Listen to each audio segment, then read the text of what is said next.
Marvin, pinakain mo ba yung kalabaw natin itong maghapon na ito? Oo naman. Bakit mo naitanong? Hindi ba't iniwan ko siya sa may sapa kaninang umaga? Maraming damo doon na pwede niyang kainin. Tapos kapag nauwaw siya o nainitan, pwede siyang maglublob sa sapa. Bakit ba? Napakakupad kasi ng lakad niya eh. Abay, mas mabilis pa ang langaw na sumusunod sa kanya. Wala na bang mas ibibilis pa ang lakad ni Sungay? Hagupitin mo nga at nang bumilis ang lakad. Paano mas bibilis pa sa kanya ang langaw eh? Hindi nga siya maunahan. Tingnan mo, lagi lang nakasunod sa kanya. Saka, hindi siya pwedeng pabilisin ng lakad. Kasi tingnan mo tiyan niya bilog na bilog. Kitang-kita na busog siya eh. Baka mamaya sumakit ang tiyan niyan kapag binilisan natin ang paglalakad. Hayaan mo na lang siya. Bakit mo ba siya minamadali? Eh bakit hindi? Anong oras na ba?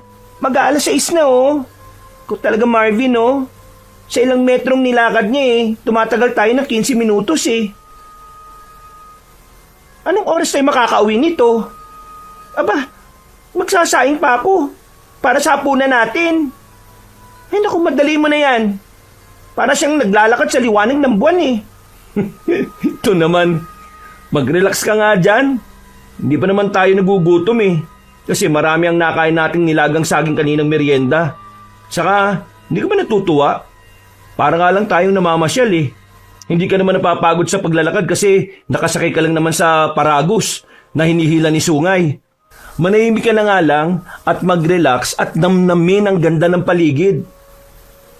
Ay nako, ano naman ang nanamnamin ko sa paligid? Damuho ka. Puro punot damo lang ang nakapalibot sa atin. Sa bukid tayo galing at hindi pasyalan. Maya-maya lang didilim na eh. Aabutan na tayo ng gabi rito. Hindi ba tumatayo ang mga balahibo mo sa kilabot? Ayan ka na naman eh. Nag-iisip ko na naman ng kung ano-ano eh. Tinatakot mo na naman ang sarili mo. Ano naman ang nakakatakot sa lugar na ito? Dito na tayo tumanda. Araw-araw na tayong pabalik-balik sa bukid. Di ka pa rin ba nasasanay? Hanggat kabuntot mo ang alaga mong kapring taw-awi na si Elian, hindi ako mapapanatag. Sino bang masasanay na palaging may kapring sumusunod? Tingnan mo, nagpapalipat-lipat siya sa mga sanga ng mga puno na parang malaking unggoy. Mabuti sana kung magandang lalaki ang itsura eh. Kaso hindi naman eh. Sa tagal niyong magkadikit niyan, nagkakamukha na kayong dalawa. Oy naku, tumahimik ka na nga. Huwag mo na lang siyang pansinin. Kapag napikon na naman yan, papahirapan ka na naman yan. Hindi ka pa ba nadadala sa sakit na ibinigay niya sa'yo? Namimilipit ka nga lagi sa sakit ng tiyan eh. Minsan naman ilang araw kang nilalagnat. Mabutit nadadaan ko sa pakiusap kaya pinapagaling ka niya uli. Huwag mo nang pagdiskitahan niya si Elian. Ay nako, kahit hindi ko siya pansinin, sa laki niyang yan, kapansin-pansin talaga. Kung bakit kasi pati sa akin nagpapakita siya. Manong siya yun na lang. Dinadamay pa ako sa gulo ninyo Nananahimik ang buhay ko, no? Kung bakit kasi ikaw pa napangasawa ko Kung alam ko lang na may kakambal kang kapre, hindi na kita pinakasalan. O sige na, tama na. Masyado ka nang madaldal. Baka sa ingay mong yan hindi na si Elian ang magparusa sa'yo Baka may malignong natutulig na sa tenga dahil sa kadaldalan mo. At pamagain niyang bibig mo na yan. Lalo ka magkaproblema. Hala, oo nga pala. Buti sinabi mo. Baka nga mamaya may ibang elemento dito. Malayo-layo pa naman ang bahay natin. Sus ko po. Akin na nga yung lubid ni Sungay. Ako nang higit sa lubid niyan para tumakbo na siya ng mabilis. Gusto ko lang makauwi Ayoko abutin ng dilim dito sa daan. Akin na yung lubid. Ibigay mo na sa akin. Hindi pwede, no? Ano ka ba? Hindi mo naman kayang pasunurin si Sungay Maiinis lang siya. Kagaya nung isang araw na itinakbo tayo at halos malaglag na sa Paragus. Huwag ka na makialam. Huwag mo nang agawin yung lubid sa akin. Hindi. Akin na yung lubid. Hoy, Sungay. Bilisan mo sa paglalakad. Huwag ka na magbagal-bagal dyan. Malapit nang gumabi. Bilisan mo. Ay naku po. Nirendahan na nga. Napakakulit mo talaga. Oh, bakit mo hinagupit ng malakas ang kalabaw? Ayan na. Mukhang tatakbo na siya. Nagalit na. Mabutit binilisan niya, no? Sige na, bilisan mo na sungay! Bilis! Ay, kailangan ko na namang kumapit sa Paragos. Pipikit na lang ako. Siguradong hindi kami sa bahay makakarating nito eh. Napakakulit kasi. Oh, ayan. Hindi mo na siya mapigilan. Naku po, gumawa ka ng paraan, Marvin. Ang tuloy na niyang tumakbo. O, ito na, kunin mo na itong lubid. Pahintuin mo siya. Hindi na siya tumitingin sa daan eh. Kasalanan mo. Tigas kasi ng ulo mo eh. Ayaw na tuloy niyang sumunod. Naku, nayari na talaga. Pilit na pinahihinto ni Marvin ang alagang kalabaw pero hindi naman sumusunod sa kanya. Nagpatuloy ito sa pagtakbo at wala nang pakialam sa dinaraanan. Sigaw na lang ng sigaw si Julina habang nakapikit. Dahil ayaw niya makita ang pagbangga nila sa puno kung sakali mang mangyari ito. Sa tuwing nangyayari ang ganong sitwasyon, humihinto ang kalabaw kapag nabangga ang kariton na hila nito sa puno. At hindi na niya mahatak. Kagaya ng kanilang nararanasan sa tuwing nagagalit ang kalabaw. Naulit na naman ang sitwasyong yon. Nakarating sila sa gubat at tumintulang ang kalabaw matapos maipit sa 2 puno. Huminto na ba siya, Marvin? Dumilat ka na. Para malaman mo. Tingnan mo ginawa mo. Nakarating tuloy tayo sa kakahuyan ng wala sa oras. Ang masaklap pa, mukhang mahihirapan tayong alisin si Sungay sa pagkakaipit sa 2 punong yan. Ay nako, kasalanan mo to eh. Tigas ng ulo mo. Di ka pa marunong makinig. Kailangan pa talagang manermo sa kalagayan nating to. Mabuti nga't hindi ako nahulog eh. Dahil maigpit ang kapit ko sa Paragos.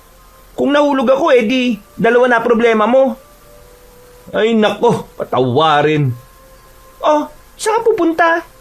Saan pa? Di aamuin ko yung kalabaw para matanggal ko siya sa pagkakaipit sa 2 puno na yan. Bumaba ka nga dyan. Tulungan mo ko.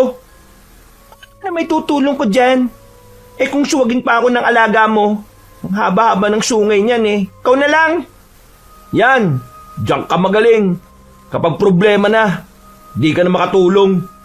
Anong gusto mo? Magsermon tayo dito? O alisin mo na lang yung kalabaw sa pagkakaipit dyan sa puno? Hindi tayo makakauwi ng maaga kapag nagsisiyempa tayo. Dalihan mo na, kumilos ka na. Ano pa nga bang ginagawa ko? Kumikilos na nga ako, di ba? Ikaw nga itong nakasalampak dyan sa lupa eh. At parang naghihintay ng bulalakaw na bumagsak. Ay nako, hindi na ako sasagot at hahaba lang ang diskusyon. Tama. Magandang desisyon yan. Tumahimik ka na lang dyan. Baka kung ano pa yung mangyari kapag dumaldal ka na naman eh. Nandito pa naman tayo sa kakahuyan. Ay, oo nga pala. Pinanindigan na naman tuloy ako ng balahibo sa katawan. Dalihan mo na dyan, Marvin. Ayoko na magtagal dito sa gubat. Gusto ko na umuwi. Bilisan mo. Maghintay ka dyan, oh. Hirap na nga kami ni Sungay dito eh. Di ka naman nakakatulong. Humingi ka na kaya ng tulong sa kakambal mong kapre. Nasaan na ba yon? Bakit ba palagi mong sinasabi na kakambal ko siya? Hindi ko naman kakambal yun. Palagi kasi kayong magkasama eh. Anong tawag mo doon? Ay naku, ilang beses ko bang sasabihin sa'yo na kaya siya lagi nakabuntot sa akin dahil may hinihintay siya. Oo nga pala. Hinihintay niyang dumating ang oras na may sa katuparan niya yung kasunduan yung dalawa. Ang oras na kainin ka niya. Bakit nga ba hindi ka pa niya lapain? Kailan ba kasi darating yung araw na yon? Ano bang tanong yan? Parang gusto mo talaga ako mamatay na. Ikaw kaya ipakain ko sa kanya. Masalamat ka at hindi kumakain ng babayang tawi-awi. Kahit papaano maswerte ka pa rin. Tsaka, huwag mo na nga akong daldalin pwede. Hirap na nga kami ni Sungay dito dumadagdag ka pa eh. O sige na, tatahimik na ako. Diyan na muna kayo. Uy, saan ka pupunta? Naiihi ako. Ano, sasama ka? Sus! Huwag ka na lumayo. Baka mamaya problema na naman ang gawin mo. Oo na, dito lang ako. Bagyang lumayo si Julina sa kanyang asawa at nakubli sa likod ng malaking puno. Matapos umihi ay nakarinig siya ng mahinang ungol na parabang nahihirapan. Kumabog sa kaba ang kanyang dibdib. Pabalik-balik ang tingin niya sa asawang abot tanaw lang ang layo mula sa kanya. at sa lugar kung saan nanggagaling ang mahihinang hikbi. Putik yan. Ano ba yung naririnig ko? Parang nasa malapit lang ah. Parang babaeng umiiyak. Bakit naman nagkaroon ng babae dito? Anong gagawin niya sa lugar na ito? Hindi kaya maligno na? Engkanto? O baka multo? Ay, litsugas! Hoy, Marvin! Tara na nga muna dito! Oh, ano na naman yan? May naririnig kasi akong umiiyak dito eh. Dalian mo! Baka guni-guni mo lang yan. Sino naman ang iiyak dyan? Bumalik ka na dito. Huwag mo nang usisain pa yan. Oo nga, tama siya. Wala akong naririnig. Guni-guni ko lang yon. Makabalik na nga doon.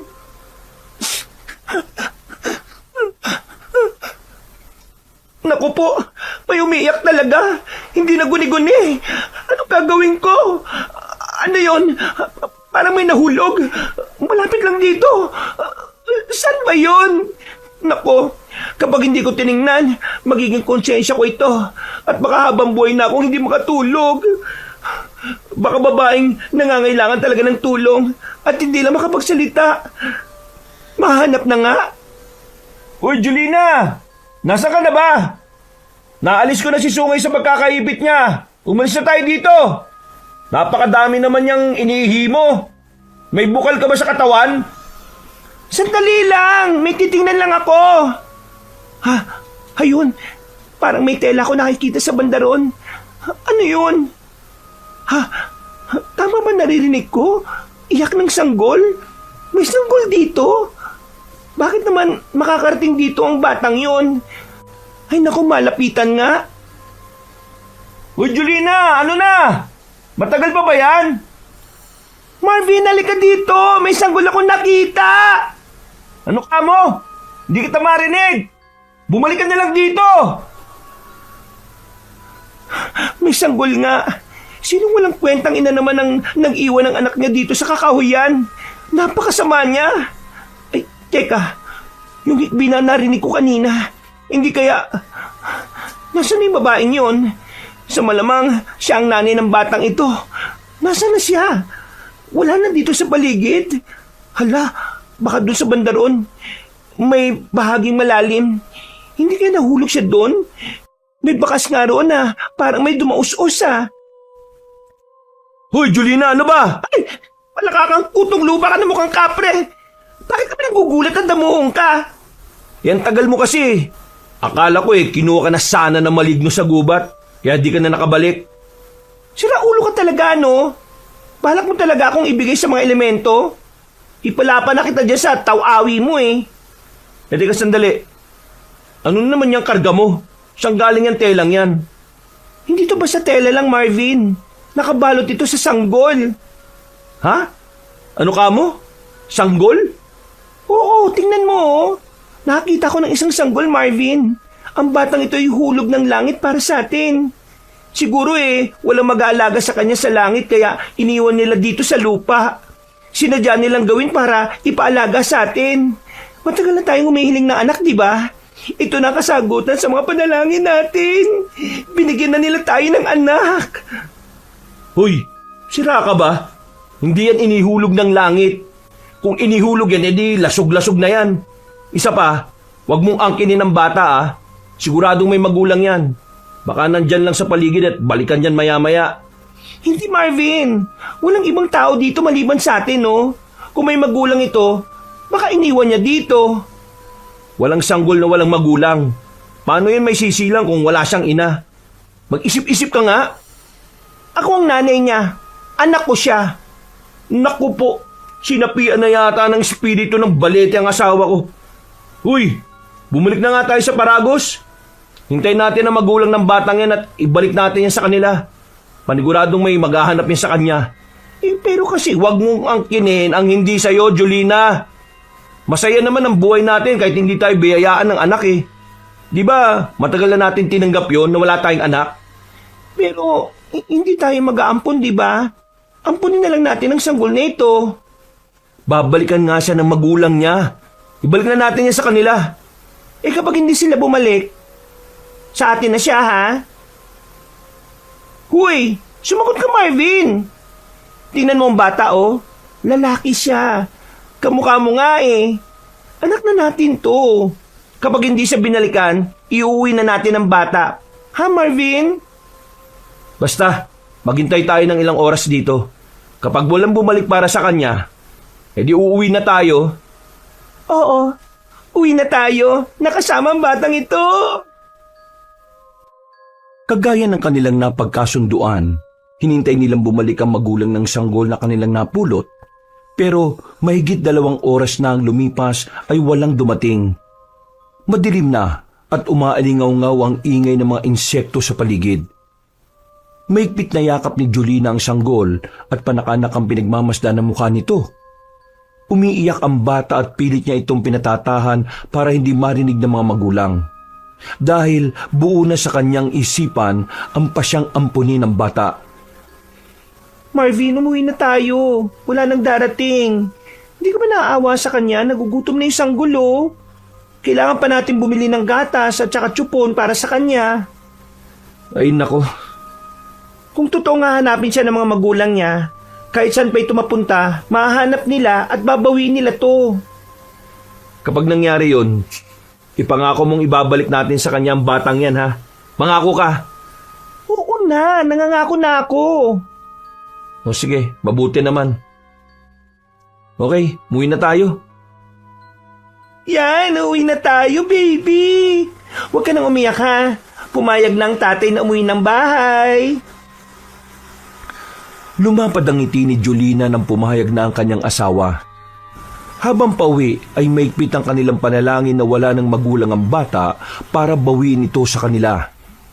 Giliw na giliw siya sa bata at mula ng sandaling yon ay itinuring na niyang tunay na anak ang sanggol. Maghahating gabi na mula nang sila ay makauwi. Pero hindi nila mapatahan ng sanggol sa pag-iyak. Hindi ito nabubusog sa na mula sa sinaing na tinimplahan ng asukal na kanilang pinainom. Masyado nang malalim ang gabi oh. Di pa rin yan tumitigil sa pag-iyak. Kakabagi na yan. Kanina ko pa nga siya isinasayaw eh. Pero ayaw tumigil. Ayaw ding matulog. Baka gutom pa siya. Hindi siguro nasisiyan sa Ay naku, paano na to? Ba hindi ko alam. Masyado ng gabi para pumunta sa bayan at bumili ng gatas niyan. Eh di ba si Maring Agnes maraming gatas dahil kapapanganak lang niya? O ano naman? Sunduin mo nga siya. Ha? Bakit? Nung iniisip mo? 10 oras na ng gabi oh. Mambubulaho ka pa ng tao. Eh kailangan makainom ng gatas si Jepoy eh. Pwede siya kay Maring Agnes. Sabi niya, nalulunod naman ang anak niya sa dami ng gatas niya eh. Pwede nating ipasingit si Jepoy sa kanya. Ha? Jepoy? Sino si Jepoy? Ano ka pa naman? Si Jepoy, itong anak natin. Talagang binigyan mo na ng pangalan ha? Huwag ka na nga umangal. Kesa naman wala siyang pangalan. Ano itatawag natin sa kanya? Sanggol? Bata? Mas masagwa naman yun. Ikaw ba gusto mong ganun ang tawag sa'yo hanggang paglaki? Yung palayo mo nga, hindi mo matanggap eh. Ay nako, ang haba na sinagot mo sa sinabi ko. Hindi talaga naubusan ng letra yung bibig mo eh no? Basta, hindi pwedeng lumabas ng bahay si Maring Agnes dahil mahamog na at delikado yun sa bata. Kung ganon, tayo na lang pumunta sa kanila. Halika na, dali na natin si Jepoy sa kanya. Kahit ngayong gabi lang, kailangang uminom ng gatas ang anak natin eh. Dahil sa pangungulit ni Julina sa asawa, ay napapayag na rin niya ito. Sa awa ni Marvin sa sanggol, dinala nila ito sa kanilang kumare. Dahil hindi maalis ang mga tanong na ipinupukol sa kanila, si Julina na ang sumasagot. Sinabi niyang ang bata ay dinala sa kanila ng kanyang pinsan na galing sa kanilang probinsya at iniwan ng walang pasabi. Mahusay sa pagsasalita si Julina kaya napaniwala niya ang kumare at ang asawa nito. Matapos mapainom ng gata si Jepoy ay nakatulog na ito.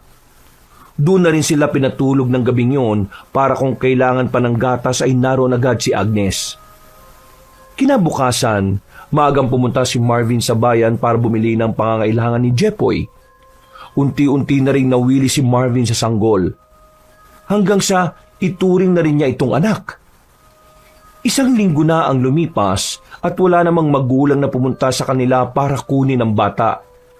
Kaya nagpasya silang tuluyan na itong ampunin. Mahal, pupunta na ako sa bukid ha. Huwag ka nang sumama dahil mag-i-spray lang naman ako ng abono sa palay. Kapag natapos ako uuwi rin naman ako kagad. Alagaan mo na lang si Jepoy dito ha. Oo, ako nang bahala sa kanya. Talaga namang hindi na ako makakasama sa bukid eh. Saka na siguro kapag naglalakad na itong anak natin. Oh, heto na pala yung baon mong pananghalian.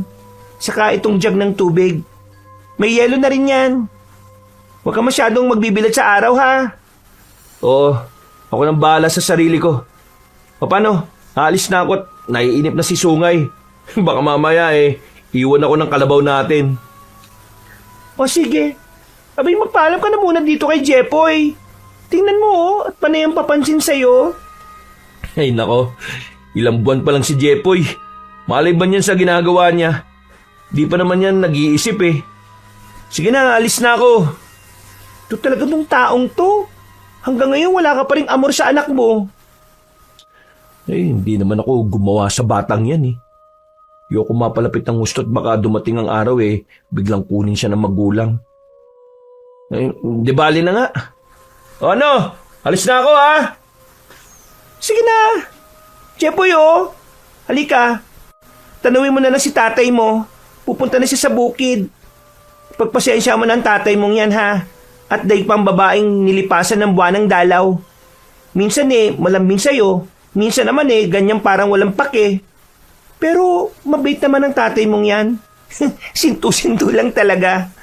Marami kasing baluktot na ugat sa utak niyan eh. Huli ka na dito. Ilalagay mo na kita sa kuna ha. Hugasan ko muna ang mga bote ng gatas mo. Ay teka. Kumulog. Uulan ba? Hindi naman madilim ang langit ah. Uy, bakit ka tumatawa, Jepoy? Tsaka, bakit titig na titig ka sa bintana? Anong meron dyan? Kumusta ka? Ay, kapre! Diyos ko! Bakit ka nakasilip niya sa bintana? Umalis ka dito! Balak mo bang takutin ang anak ko? Tingnan mo, umiyak tuloy! Umiiyak ba? Parang tumatawa nga. Mukhang tuwang-tuwa siya sa akin. Hindi siya natutuwa sa iyo, no, Elian? Gusto mo ba siyang lagdatin? Bakit mo nagpapakita sa kanya? Huwag mo nang idamay ang bata, ah. Ayos na yung kami na lang dalawa ni Marvin ang nakakakita sa'yo. Huwag mo nang takutin ang anak ko.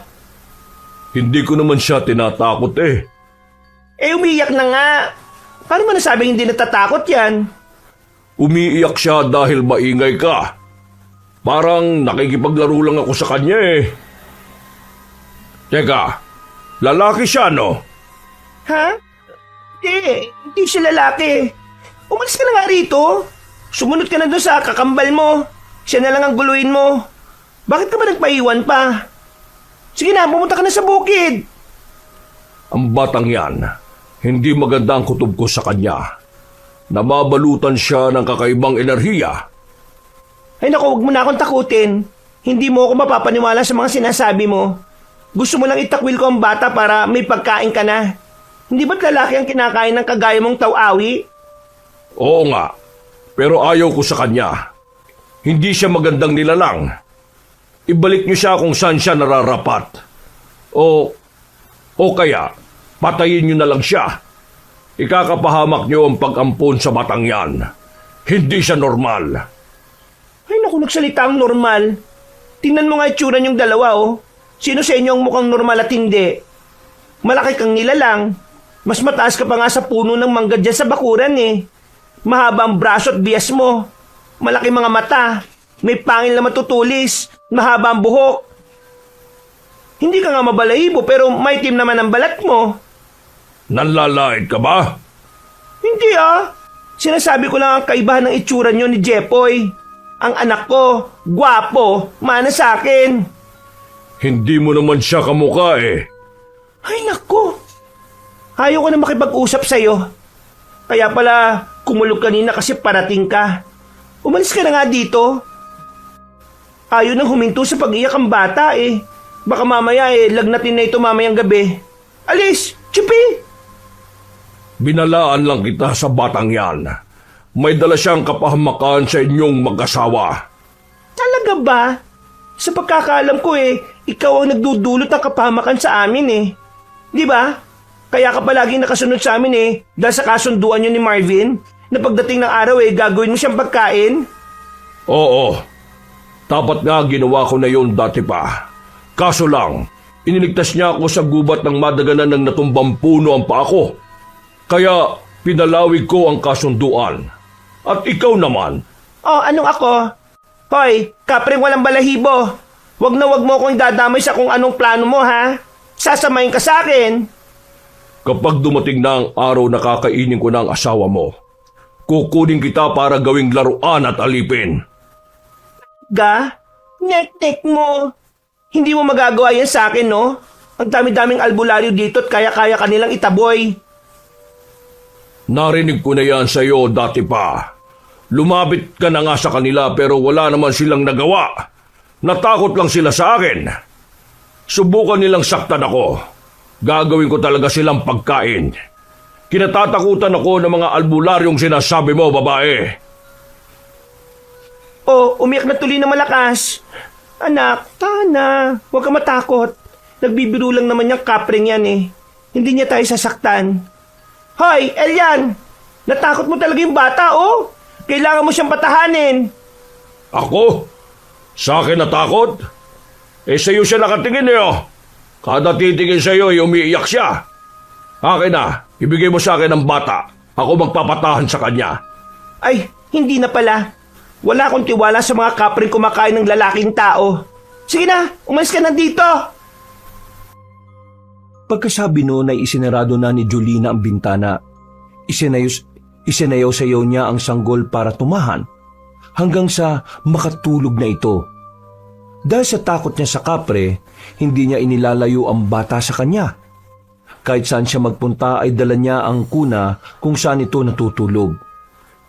Hapon na umuwi si Marvin. May dala siyang mga gulay para sa hapunan. Kaya habang nagpapahinga ay siya naman ang nagbantay kay Jepoy. Hanggang sa may napansin siyang kakaiba sa bata. Mahal, tinan mo si Jepoy Halika, bilis. Ayun, nagluluto ako dito sa kusina Sandali lang. Tinan mo kasi. Nagiging kulay-pula yung mga mata niya Ano ka mo? Kulay-pula yung mga mata niya. Abay, patingin nga. Oh, ayan kakaiba di ba? May pagka-foreigner siguro tong batang to. Naku, oo nga. Abay, bakit nga kulay pula mga mata ni Jepoy? Sandali nga, sasalatin ko yung noo at leeg. Baka naman may lagnat. Naku, kasalanan talaga to ng kakambal mong kapre Natakot talaga ng gusto. Pero, wala naman siyang lagnat. Kasing pantay lang ang init naming dalawa Bakit naman naging kasalanan ni Elian yan? Abay, nagpaiwan lang dito kanina para lang takutin yung anak mo. Umiyak kaya nang umiyak si Jepoy. Mabuti nga't hindi nilagnat dahil sa takot Nako, baka nakatuan lang ni Elian yung bata. Buti nga sana kung nakatuan lang niya Paano kung balak niya rin kainin kagaya ng balak niya sa'yo? Iyaamot, kakausapin ko na lang siya kapag nagpakita uli. Kaya pala hindi siya sumama sa bukid kanina kasi nagpaiwan dito Ay nako, umiyak na si Jepoy Baka nagugutom na. Pagtimpla mo nga ng gatas, tutuloy ko lang yung pagluluto sa hapunan natin O sige, gutom na rin ako Bilisan mo magluto Pagkatimpla ni Marvin ng gatas ay agad niyang ibinigay sa bata. Wala pang 5 minuto ay agad na naubos ni Jepoy ang gatas. Inihagis pa niya ang bote palabas ng kuna. Nang pulutin ito ni Marvin, nanlaki ang kanyang mga mata. Dahil sira ang tsupo na parang kinagat ng daga. Mabilis siyang napatingin sa sanggol. Tumatawa ito at kitang-kita niya ang 4 na matutulis na ngipin. Dalawa sa itaas at dalawa sa ibaba. Diyos ko po, bakit ganyan ang ngipin mo? Saka ilang buwan ka pa lang ah. Tinubuan ka na ng ngipin? Matutulis pa na parang pangil. Ano ba pinagsasabi mo diyang mag-isa? Parang manghang-manga ka sa anak natin ah. Halika na dito at kakain na tayo. Julina, si Jepoy oh. O bakit? Ano ba nangyari sa kanya? Nakakagulat eh. 3 buwan pa lang si Jepoy eh, nagkangipin na siya. Tapos, matutulis pa. Tingnan mo oh, parang pangil. Hindi ba't ganyan ang ngipin ng pusa? Itong taong to, ikumpara ba talaga ang pusa sa batang yan? Nasaan ba? Patingin nga. Sige na, lumayo ka muna sa kunat, titingnan ko. Ayan oh. Sige, tingnan mo. Ha? Aba, oo nga no. Kamanga-manga naman to. Mukhang ang ngipin ng pusa. Aba, napaka-cute. Hindi kaya siya nasasaktan sa ngipin niya? Mukha namang hindi kasi tumatawa pa siya. Ibang klase ang batang to ah. Kakaiba talaga. Baka ganyan talaga ang mga sanggol. Ang sabi ni Maring Agnes hindi pa raw permanente ang ngipin ng mga ganyang edad. Paglaki niyan, napapalitan pa yan ang kagaya ng ngipin natin. Huwag mo nang pansinin. Tara na, kumain na tayo. Wala naman tayong alam pareho sa mga sanggol Dahil ngayon pa lang tayo nagkaroon ng bata sa bahay na ito. Kung sa bagay, tama ka naman. Kailangan lang natin bumili ng maraming pamalit na tsupon. Kasi para siyang daga Aba, ninangat-ngat niya oh. Tingnan mo. Aba oo nga no. Siguro nangangat yung gilagid niya dahil sa mga tumutubong ngipin. Tapos matutulis pa. Pag pumunta ka sa bayan bumili ka ng maraming pamalit na tsupon. Oo, sige. Magastos pala yung batang yan.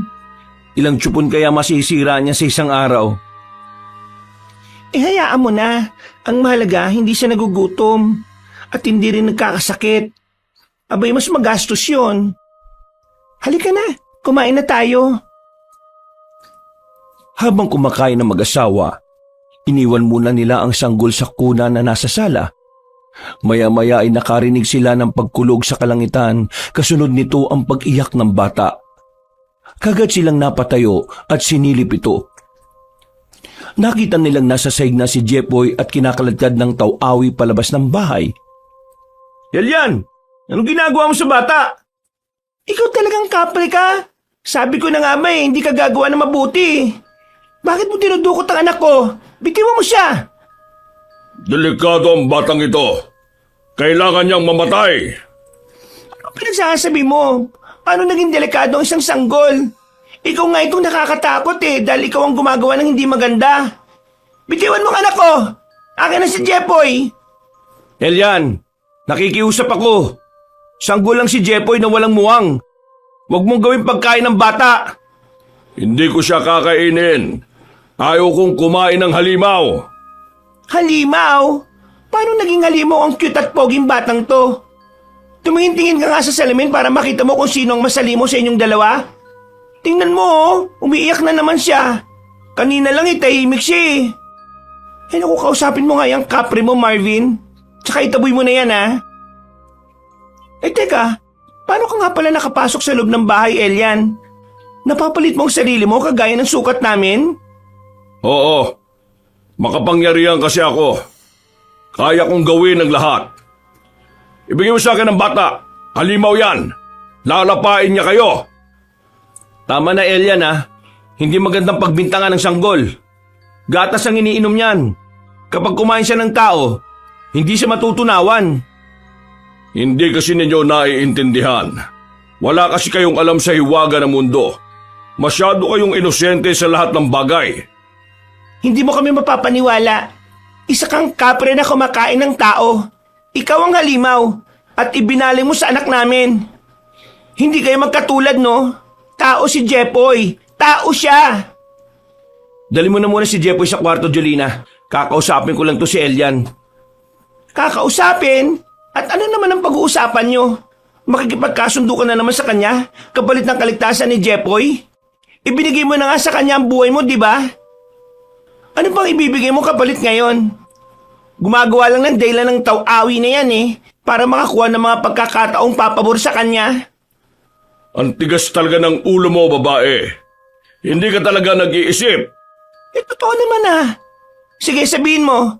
Bakit pinagdidiskitahan mo ang anak namin? Dahil nga halimaw siya. Nararamdaman kong isa siyang uri ng aswang. Kakaiba ang enerhiya niya. Kapag tumagal pa siya, magkakaroon siya ng malakas na kapangyarihan at hindi niyo na mapipigil na lumapa siya ng tao. Hindi mo kami mapapaniwala, no? Gawa-gawa mo lang yan. Gusto mo lang unahin kainin ang batang ito. Kung gutom ka na, payag na akong kainin mo si Marvin. Pero wag ang batang to. Di pa nga niya nakikita ang tunay na ganda ng mundo Pero ang asawa ko, nasaksiyan na niya. Kaya pwede mo na siyang kainin at lumayas ka na dito sa lugar namin. Uy, mahal naman. Huwag naman ganun. At baka magbago nga ang isip niya. Imbis na kainin niya ako sa edad na 80 baka nga lapain niya ako ngayon. Di ka man naaawa sa akin? Ganun-ganun na lang akong ipamimigay?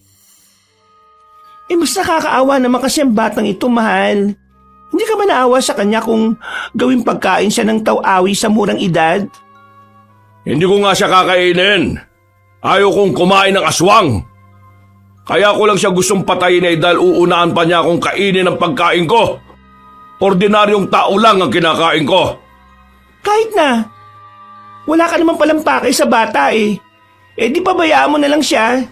Kung si Marvin ang binabantayan mo, di bantayan mo siya ng 24 oras. Pero wag mong gagalawin ang anak ko. Talagang magkakamatayan tayo. Pagkasabi noon ay inis na pumasok ng kwarto si Julina dala ang sanggol. Pinatahan niya ito sa pag-iyak sa kainhiga sa higaan nilang papag na nilatagan lang ng banig. Pagkatapos ay lumapit siya sa bintana para isarado ito. Pero natigilan siya nang may makita sa madilim na kasukalan. May mga kulay pulang gumagalaw. Tila mga ilaw na pulang papalapit sa kanilang bahay. Tiningnan niya itong mabuti para malaman kung ano ang mga yun. Hanggang sa makita niyang nagkakaroon na ng bulto ang mga ito. Matapos ilantad ang kanilang sarili sa liwanag ng buwan, nanlalaki ang mga mata niyang makita ang nakakatakot na taong lobo na mabilis na naglalakad palapit. Marvin! Marvin, dalian mo, bilis! Pumunta ka dito sa kwarto! Bakit? Kung makasigaw ka kala mo nakakita ka ng halimaw Hindi nga ba talimaw nakikita ko mga yan? Napapalapit sa bahay natin? Anong sabi mo? Nasaan? Kaya tingnan mo, ang dami nila. Ano mga nilalang yan? Ha? Hindi ko rin alam. Ngayon lang ako nakita ng ganyang nilalang sa tanang buhay ko. Mga aswang yan. Sila ang mga tinatawag na sarot. Mga taong lobo sa gabi at tao ang itsura sa araw. Mababangis sila at malalakas. Nandito ka pa? At talagang pumasok ka pa rito sa kwarto namin? Pribadong lugar na to Di ka ba tinuruan ng mga magulang mo kung paano ka rumispeto? Tapos sumasabat ka pa talaga sa usapan ng mag-asawa. Ay, pasensya na. Nagulat lang kasi ako sa pagsigaw mo. Saka, kanina ko pa sila nararamdaman. Umaga pa lang alam kong may nagbabadyang panganib. Dahil sa kakaibang simoy ng hangin. Naamoy ko sila. Di, kakilala mo mga yan. Inimbitahan mo ba sila dito? Bakit? Ha? Ano? Hindi Hindi ko nga kilala mga yan Pero alam mo kung anong klaseng nilalang sila. Marami lang talaga akong alam kaysa sa inyo. Talaga ba? O sige, sabihin mo, anong pakay nila dito? Anong kailangan nila sa amin? Hindi ko rin alam. Pero nararamdaman ko may kinalaman sila sa batang inampun ninyo. Naamoy ko sa bata ang amoy nila. Palagay ko sila ang mga kamag-anak ng bata. Kalokohan! Ibang-ibang itsura ni Jepoy sa kanila, no? Oo nga, Elian. Saka tingnan mo, hindi naman nagpapalit ng anyo si Jepoy kagaya nila. Di ba? Sabi mo, taong lobo mga aswang na yan kapag gabi. Gabi ngayon Pero si Jepoy, mapula mga mata kagaya ng sa kanila. Hindi ba? At may mga pangil. Tingnan niyo ang kuko niya. Unti-unti nang tumutulis. Kalokohan! Palibasa wala kaming alam sa aswang eh. At wala rin kaming alam sa unti-unting pagbabago ng isang sanggol. Hanggang sa paglaki niya. Kaya pinaglululoko mo na kami. Akala mo ba mauto mo kami? Hindi namin pakakawalan si Jepoy dahil alam kong lalapain mo siya. Tapos bukod sa'yo, may mga dumating pang mukhang kukunin din siya. Ano ba namang buhay to? Oh? Punong-puno na tayo ng kamalasan mula nang dumating ang tao-awi na yan. Ay nako, bahala kayo sa buhay ninyo. Buhay nyo naman yan eh. Kapag nagkalintigan na, ikaw babae, hindi kita tutulungan. Ang sisiguraduhin ko lang na ligtas ay ang pagkain ko. Hindi naman ako kumakain ng babaeng tao eh. Kaya wala kang halaga sa akin. Ay wala akong pakialam sa'yo, no? Basta wala kang mahihita sa amin. Sandali. Bakit nagsihinto sila? Palinga-linga sila sa paligid oh. Parang may hinahagilap ng tingin. May naririnig akong nagsasagawa ng inkantasyon. Mukhang kinatatakutan nila ang bagay na yon. Ano na naman yun? Ano pa nga ba? E di, bago na naman yung panloloko. Mahusay kasing gumawa ng kwentong kapring tao-awi na yan eh. Hala, umiiyak na naman ang anak ko. Jepoy anak, natatakot ka ba? O sige na, halika na, kakargayin kita. Hindi ako papayag na may manakit sa'yo. Tahan na anak. Sige na, tahan na. May lumitaw na isang kagaya nila oh. Saan galing yan? Bigla na lang sumulpot sa kung saan. Nag-uusap sila? Ano kayang pinag-uusapan nila? Isara mo ang bibig mo pansamantala para marinig natin ang pinag-uusapan nila. Umabi ka sa daraanan ko, Ivana! Hindi. Wala kang mapapala dito, Gapin. Umalis ka na. Hindi ka makakalapit sa bahay na ito. Nanininda ka na ngayon, Ivana! Kinakalaban mo na ang asawa mo? Bakit hindi ikaw ang umalis? Iligtas mo na lang ang sarili mo. Dapat magsaya ka na lang sa buhay. Total iniwan mo na rin naman ang ating angkan. Isa ka lang kalaban ngayon, Ivana. Kahit na ano pang ituring mo sa akin, hindi mo na ako mapapasunod kagaya ng dati. Hindi mo siya malalapitan. Nagtatapag-tapangan ka lang Hindi mo ba nakikita kung ilang kami? Kaya mo na ba kami? Kahit nga itong katabi kong payat na lalampalampay, siguradong hindi mo mapapatumba. Sige na, umalis ka na lang habang hindi pa umiinit ang ulo ko. Kahit ilan at anong ulo pang uminit, Gavin, hindi mo malalapitan ang anak ko. Hindi ko siya isusuko.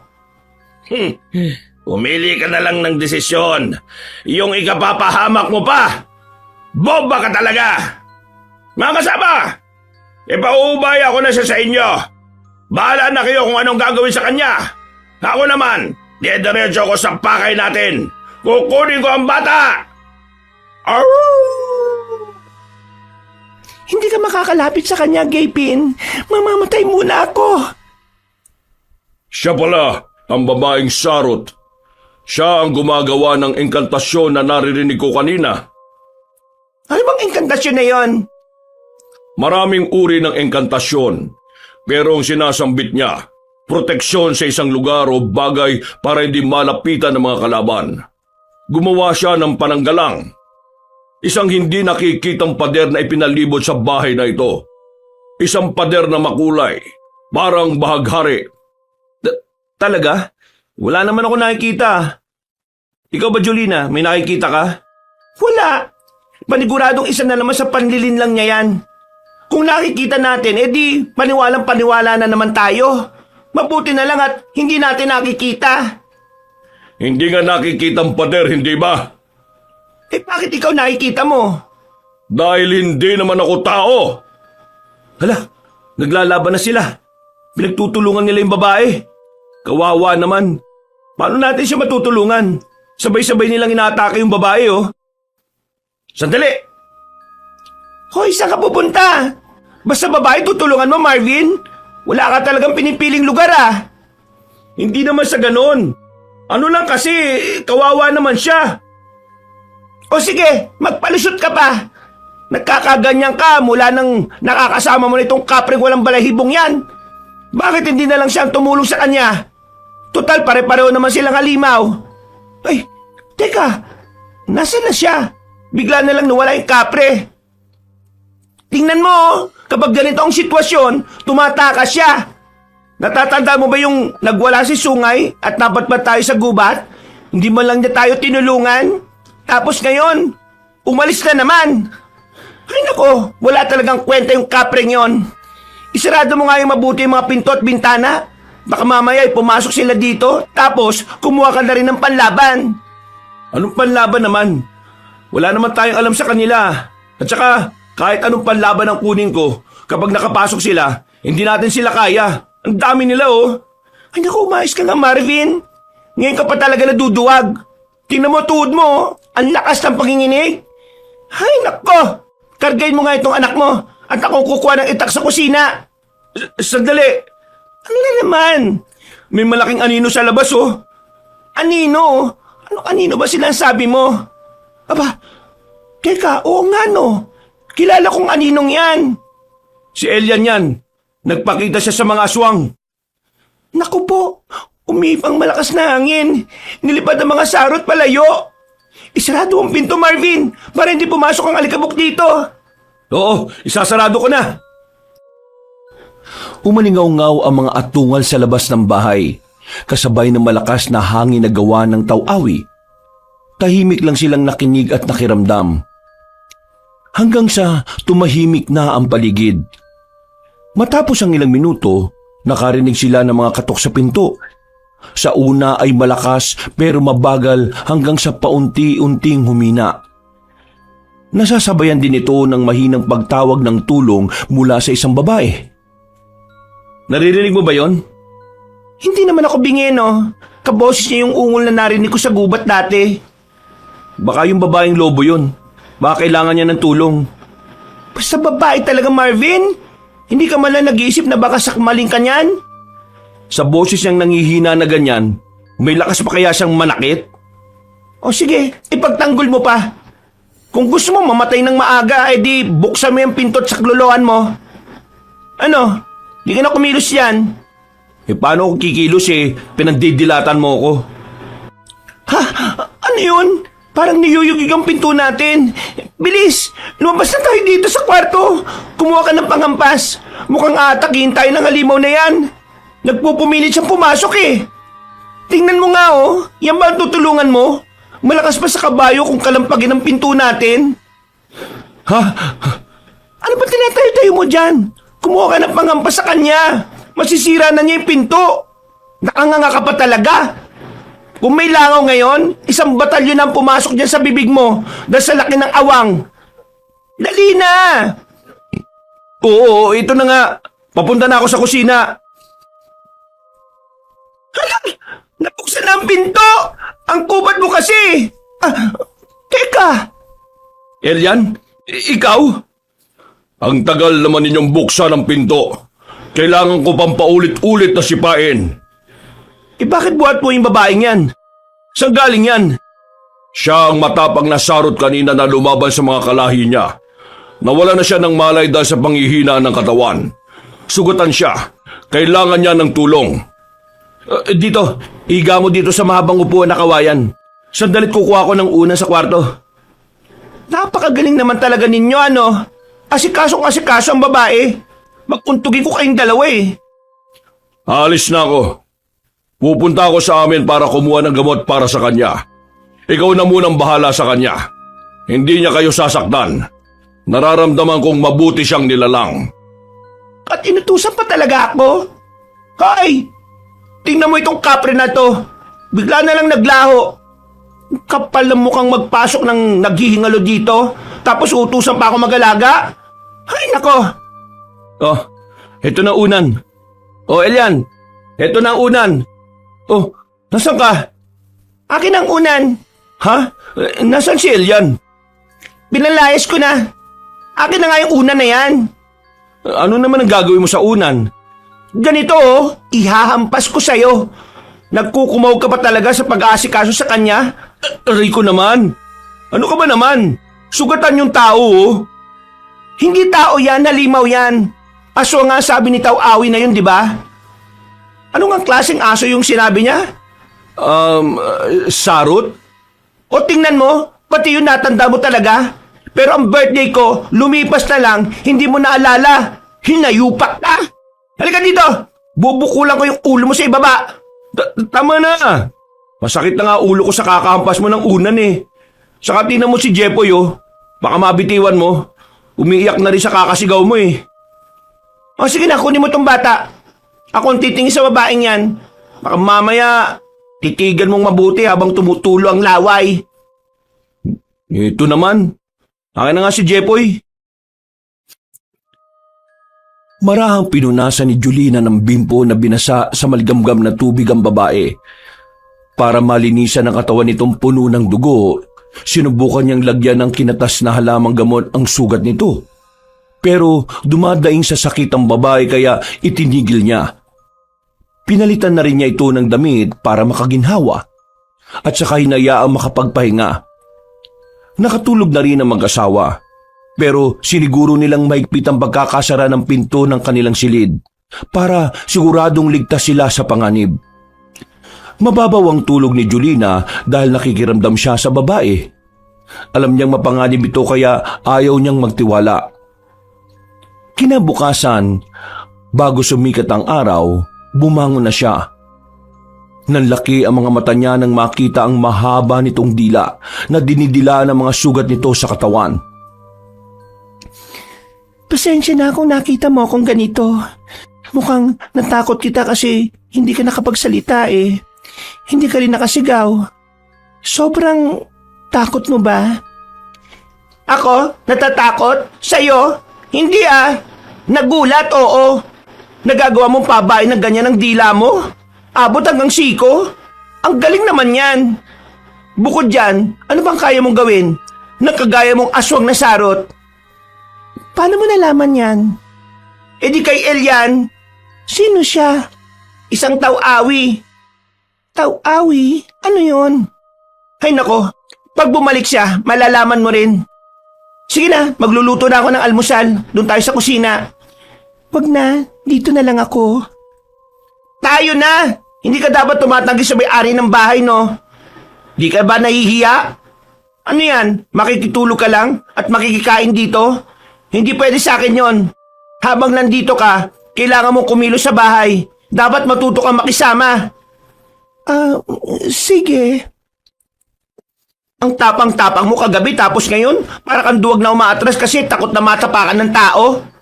Ano ba pinagagawa mo sa buhay at hinahabol ka ng mga pangit na lobong halimaw na yon? Sige na, maghiwa ka ng sibuyas at magdikdik ng bawang. Magsasangag kasi ako. Maraming tirang kanin kagabi. Hindi kami nakakain ng maayos dahil sa gulo na dinala mo eh. Tingnan mo itong kusina oh. Hindi ko na naligpit ang mga kalat. Kasalanan mo ito eh. Kaya mamaya linisin mo ang kusina. Oo, ako nang bahala maglinis dito. Siya nga pala, ikaw na lang dito sa bawang ha. At bakit? Nag-iinarte ka? Walang lugar ang pag-iinarte dito sa bahay ko. Kung senyorita ka sa inyo, pwes dito, alipin kita. Kuha mo. Hindi naman sa nag-iinarte ako, kaso nakakamatay sa kagaya ko ang bawang eh. Ah, talaga? Eh di kapag pinaluno ko sa iyo ang isang ulo ng bawang, mamamatay ka na? Oo, tama. Mamamatay ka nga. Kasi ang laki nito eh. Tsak mabubulunan ka. Huwag mong ilapit sa akin, pakiusap. May panakot na ako sa'yo. Kung ganon, takot pala ang mga aswang sa bawang? Hindi mo alam? Itatanong ko ba kung alam ko? Ang boba mo ha? Kakaiba ka. Paano kakaiba? Ang mga tao, takot sa aswang kaya pinapatay kami. Bakit ikaw parang wala kang alam? Eh wala talaga kaming alam sa mga kagaya niyong halimaw. Walang nagsasabi sa amin na nabubuhay kayo. Hindi rin kami nakikipagkwentuhan sa mga taong walang magawa sa buhay. Ah, kaya pala. Eh teka, maiba ko. Taga saan ka? Bakit kayo sumugod dito sa bahay namin kagabi? Nagkataon lang ba na dito kayo nagkapanagpo? Pero hindi eh. May pinag-uusapan kayong bata kagabi. Ano yon? Ha? Ano kasi?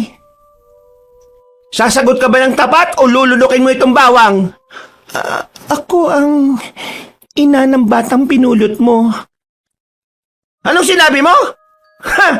Tumigil ka nga.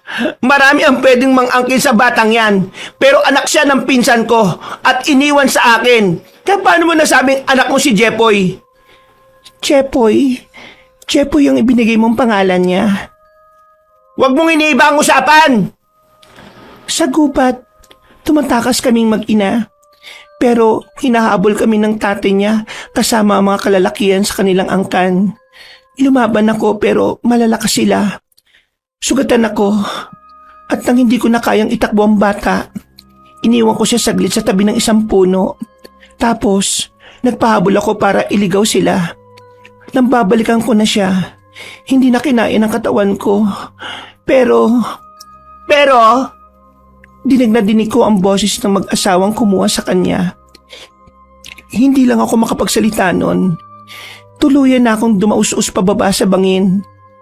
Na makabawi ako ng lakas at gumaling, hinanap ko kayo kung saan-saan. Kung alam mo na mapanganib o nanganganib si Jepoy, bakit mo siya hinanap? Dapat pinabayaan mo na lang siya sa amin dahil hindi na namin siya pababayaan. Bakit nagpakita ka pa?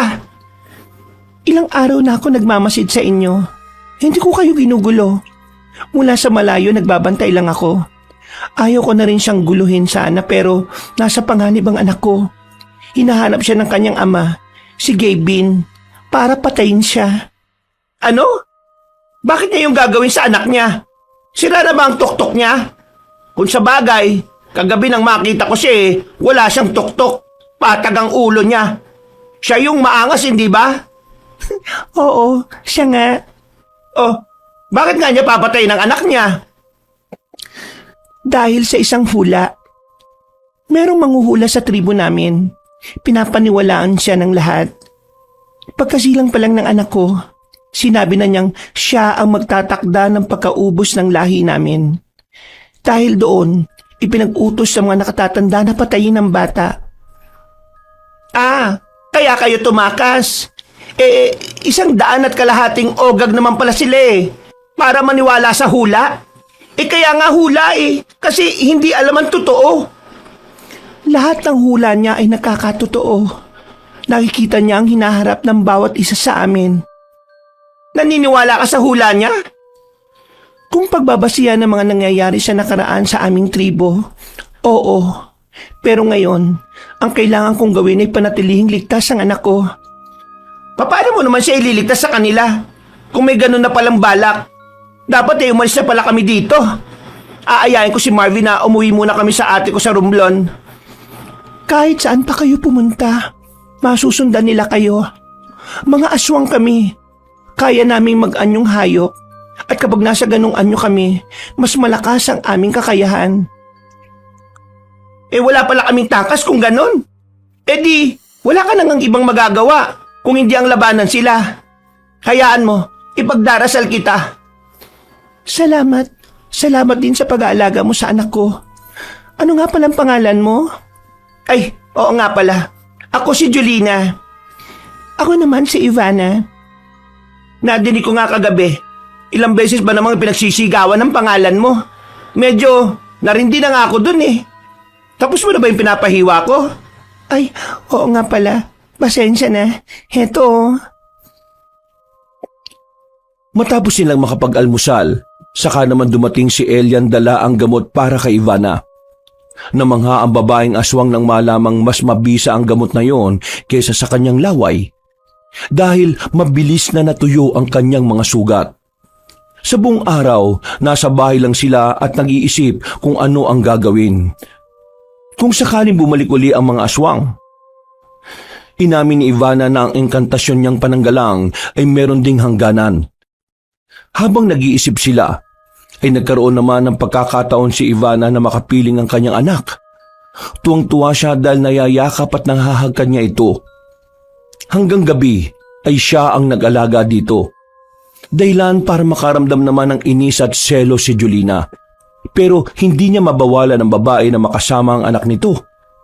Habang pinagmamasdan ni Ivana ang bata, nakarinig siya ng boses na umuusal ng orasyon para sa isang ritual. Ano yun? Ang alin? Ang galing mo talaga, Marlin. nakasagot ka kaagad ah. Halika nga rito. Tatapisan ko lang yung tenga mo nang hindi ka na makarinig. Aray ko, mahal. Bitiwan mo naman yung pagpingot sa tenga ko. Aray! Baka mamaya mapigtas yun eh. Ang sakit-sakit na ah. Ngayon tinatawag mo na akong mahal. Di ba pangalan lang naman ang madalas mong itawag sa akin?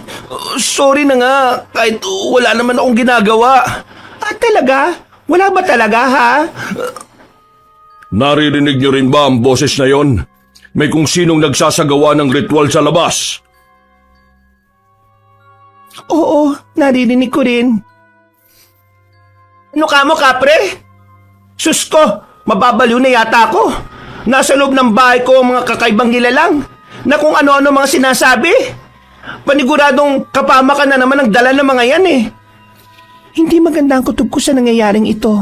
Ang orasyon na binabanggit nila ay... Natigilan ang babae sa pagsasalita nang biglang umiyak ang bata. Napatingin silang lahat kay Jepoy.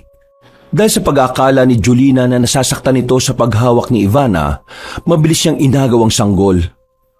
Anong ginagawa mo sa anak ko? Kinukurot mo ba siya, ha? Kinukurot mo? Ang sama mong ina? Mapanakit ka? Wala akong ginagawa sa kanya. At talaga ba? Eh bakit umiyak? Dahil yun sa orasyon. Hay nako, magsama nga kayo ng tao-awi na yan. Kung ano-ano sinasabi ninyo para maniwala kami. Oo, wala nga kami kalam-alam sa mga kagaya ninyo. Pero hindi kami paniwalain. Ang batang yan. Huwag kang lalapit! Kung sasaktan mo ang anak ko, mabuti bang umalis ka na sa bahay na ito? Meron lang akong gusto makita. Ibigay mo sa akin, pakiusap. Hindi, gabi na. Magsasaaswang ka na. At makalapain mo lang si Jepoy. Nagpapanggap ka lang na ina niya. Siguro'y nakita mo kami nung pulutin siya sa gubat at ginamit mo yun para makuha ang loob ko at paniwalain kami na ikaw ang kanyang ina. Pero ngayon, hindi mo na mabibilog ang ulo ko. Umalis ka na sa bahay ko! Hindi mo naintindihan. Ano ba kasi ang gusto mong sabihin? Huwag mo siyang galitin. Kakalbuin ka niyan. Ang anak ko ba'y namumula mga mata minsan? Tinutubuan ba ng pangil? Anong sinasabi mo? Ano naman ngayon? Oo, tama ka. Paano mo nalaman yan? At bakit ka naman sumagot dyan? Tumahimik ka nga, Marvin! Ipapahamak mo bang anak mo? Nireritwala ng batang yan para maging aswang. Bakit naman yung gagawin at sinong gagawa? Hindi ko alam, pero aalamin ko ngayon. Itinakas ko ang anak ko dahil ayaw ko siyang maging aswang. Pero may kung sinong gumagawa nito sa kanya. Magbabayaran niya ito. Oh, saan pupunta yun? Susundan mo. Sige, sumunod kang tamuhu ka. Bakit ko naman gagawin yun? Abay, malay ko. Kung nag-aalala ka, sundan mo. Para ka naman tanga eh. Elian, matanong ko lang. Di ba anak ni Ivana si Jepoy? Bakit akong tatanungin mo hindi ko naman alam kung sino ang tunay niyang ina? Dapat kayo ang nakakaalam nun. Kayo ang pumulot sa bata, hindi ba? Ang ibig kong sabihin kung anak niya, di ba aswang siya? Di aswang din si Jepoy. Pero may nagsasagawa ng ritual para gawin siyang aswang? Ang gulo. Aswang na gagawing aswang? Anak lang siya ng aswang, pero hindi ibig sabihin na aswang na siya.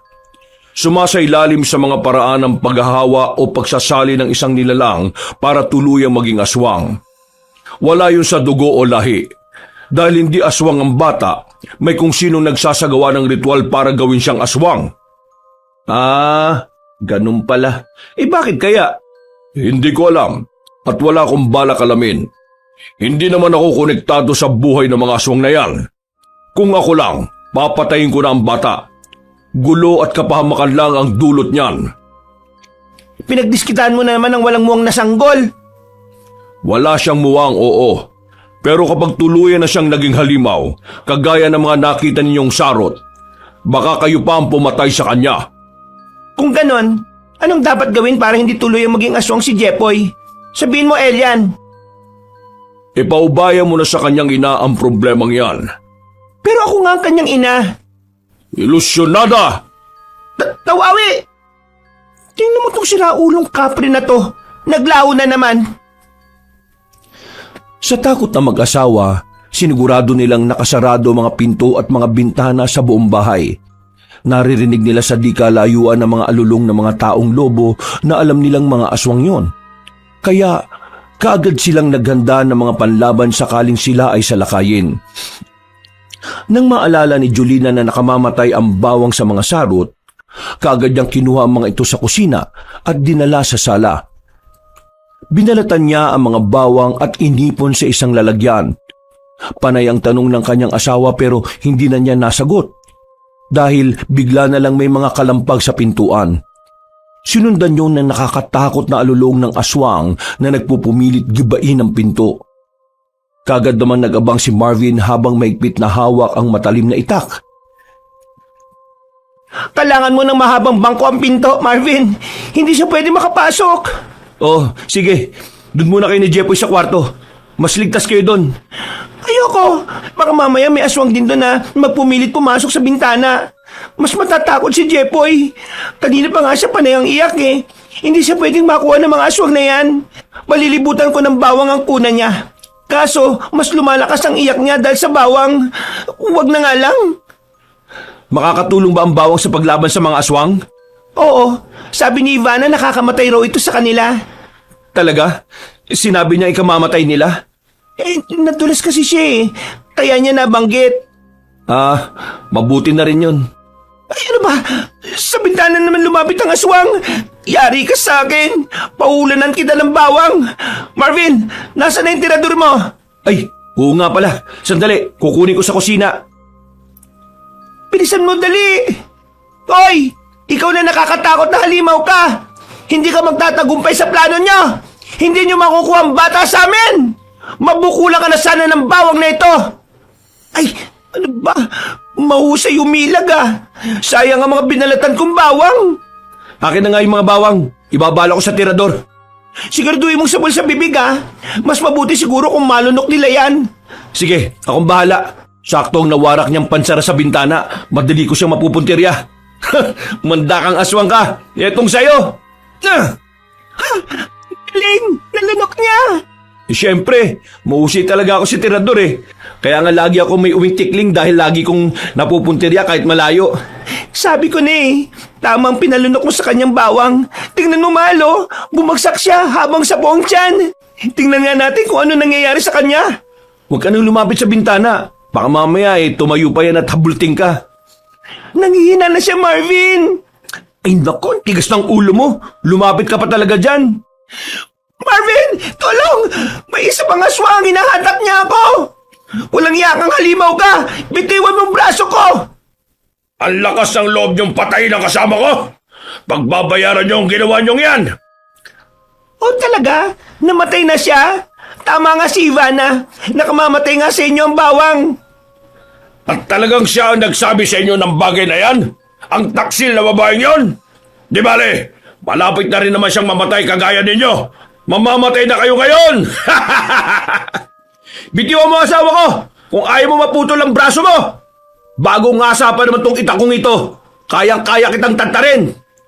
Ay, baka naman tamaan ako, Marvin. Ayusin mo. Ayun, buti bumitaw siya. Siya yung lalaking sarot na nakalaban ni Ivana, di ba? Oo, siya nga yun. Anong gagawin natin? Nagpupumilit siya pumasok. Naghanap siya ng madaraanan. Balak ata niyang gibay ng dingding natin eh. Ano pa daw ang pwedeng panlaban sa kanila? May sinabi pa ba si Ivana? Wala ni. Sige, kukuha na lang ako sa kusina. Ano naman ang kukunin mo doon? Kahit ano. Yung bawang nga nakakamatay sa kanila eh. Baka lahat ng ginagamit sa kusina nakakamatay sa kanila. Subukan natin lahat. Naku, mauubusan tayo ng sangkap sa pagluto. Di bali na. Kaysa naman mamatay tayo. Oh, ano yung dala mo? Bakit yung banga ng asin? Ang layo-layo ng palengke dito sa atin ha. Kaya nga nag-iimbak tayo ng maraming asin eh. Tapos uubusin mo sa kanila? Sayang yan kung hindi naman tatalab. Subukan lang natin. Mas madali kasi itong ihagi sa labas eh. Nasaan na yung aswang na yun? Ayun! Patay na yung aswang na nakabulagta sa lupa oh. Subukan kong hagisan ng asin. Siguro naman iepekto pa rin kahit patay na siya. Ewan ko sa'yo, magsasayang ka lang. Kaya nga susubukan sa kanya eh. Kapag hindi ubra, di huwag na gamitin. Patay na yan eh. Paano pa mamamatay sa asin? Ay, oo nga no. Pero subukan ko pa rin. Isang dakot lang. Ay nako. Uy, tingnan mo oh. Gumana nga sa kanya. Tinamaan ko yung braso niya oh. Nagsatao na kasi yung aswang eh. Nalapnos yung balat niya. Kapag pala patay na sila, bumabalik sila sa anyong tao. Kapapalay ko. Siguro nga. Kasi nga di ba, patay na siya at nagsatao na. Eh di oo. Ay teka, kung gumagana nga yung asin, isaboy mo na doon sa isa pang aswang. Nasaan na ba yun? Nasa kusina siya. Kinakalampag ang pinto doon. Sandali, diyan ka lang ha. Ako na bahala doon. Angas ah. Di ka na naduduwag. Nagkaroon ka lang ng bagong panlaban eh. Tumapang ka na. Habang nakikipaglaban si Marvin sa aswang, naibaling naman ni Julina ang kanyang tingin kay Jepoy. Natigilan siya nang makitang nagkaroon na naman ng pagbabago sa itsura ng bata. Halos hindi na niya ito malapitan dahil sa nakakatakot na itsura nito. Marvin! Marvin, si Jepoy! Ano? Bakit? Ano nangyari kay Jepoy? Tingnan mo ang itsura niya. Pumarito ka, bilis! Teka, ano ba nangyari? Ha? Si Jepoy ba yan? Oo, pero mukhang hindi na, di ba? Bakit nagkaganyan na itsura niya? Mas sumaba na yung pangil niya. Nandilisik na siya kung tumingin. At ang katawan niya, tinubuan ng mga balahibo. Anong nangyayari sa kanya? Hindi ko alam. Nakita ko na lang siyang ganyan eh. Kaya pala kanina pa siya iyak ng iyak. Mukhang nagsasaasog na siya, Marvin. Anong gagawin natin? Natatakot ako lapitan siya, baka sakamalin ako. Oo, huwag natin siyang lapitan. Delikado. Pero umiiyak siya eh. Nasaan na ba yung nanay niya? Ngayon pa talaga siya wala kung kailan siya kailangan ng anak niya. Wala naman tayong alam sa mga aswang na yan. Hindi pa ba siya babalik? Yan, kanina nandito yung nanay niya, sinasabi mong hindi siya yung nanay at ikaw. Ngayong nagsaaswang na yung batang yan eh. Ngayon hindi mo na anak. Sandali, sabuyan ko kaya ng asin. Tanga ka ba? Gusto mong mamatay yan? Baka hindi naman. Baka bumalik lang siya sa dati. Huwag mo nang galawin. Hindi naman siya sumusugod eh. Hintayin na lang natin bumalik si Ivana. Aantayin ba natin na sumugod siya bago tayo kumilos? Narinig mo ba sinasabi mo, Marvin? Bata lang si Jepoy. Kahit ganyan ang itsura niya, isa pa rin siyang walang muwang na bata na biktima ng mga walang hiyang aswang. Ay nako. Basta, sa oras na sinugod tayo ng batang yan ha, hindi mo ako mapipigilan, Julina. Kahit walang muwang na bata yan, aswang pa rin yan. Kagaya ng mga magulang niyang lumalapa ng tao. Natigilan na mag-asawa nang makarinig ng dalawang aswang na sarot na naglalaban sa labas ng bahay. Sabay silang napasilip sa bintana para tingnan ang nangyayari. Nakita nilang dumating na si Ivana at kinakalaban nito si Gabin. Mas matapang ang babaeng aswang ng mga oras na yon dahil sa paraan niya ng pakikipaglaban. Hindi siya natatakot sumugod at tila galit na galit sa lalaki. Nakikita nila ang dedikasyon sa mata ni Ivana na patayin si Gabin. Mas naging maliksi ang babae at parang hindi nag-iisip sa pagsugod. Galit lang ang pinaiiral nito dahilan para umatras ang lalaking sarot para iligtas ang sarili. Hingal na tinanaw ni Ivana ang lalaking aswang habang tumatakas. Oh, loko! Di tumakas ka! Wala talaga kayong sinabi mga lalaki kapag nagalit ang mga babae, no? Talaga namang halimaw kayo kung magalit eh. Oh, nandiyan na siya. Papunta siya sa pintuan. Dali, pagbuksan mo. Oh, bakit ako? O ngayon ayaw mo nang lapitan. Kasi nasaan yung aswang. Pero kapag nasaan yung tao gusto mo. Kasi maganda siya. Ay nako, gumawa ka na naman kagagalit mo. Kita mo bang aswang ang itsura niya ngayon? Kita mo namang aswang ang itsura niya ngayon, di ba? Mamaya papasukin natin yan baka lapain tayo. Ang aswang ba kapag nasa halimaw na anyo, hindi na marunong mag-isip? Abay malay ko, hindi ako aswang ha. Huwag mo akong tinatanong. Nakita mong nilabanan niya ang aswang kanina na sumusugod sa atin.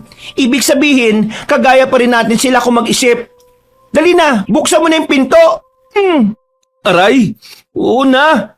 Kailangan pa bang mambatok? Ang hilig-hilig mo manakit. Oh, Ivana, sige na, pasok ka na. Kumusta pala lakad mo? Aray! Sabi ko buksan mo lang ang pinto. Bakit may kumustahan pa? Anong gusto mong bati ang gawin ko sa kanya? Bakit mo ako'y nagisa ng unan? Ang tigas pa naman ng unan natin. Dahil ang laman yan mga gamit na pinaglumaan. Sakit nun Para matauhan ka. Galing-galing mo talaga mambola.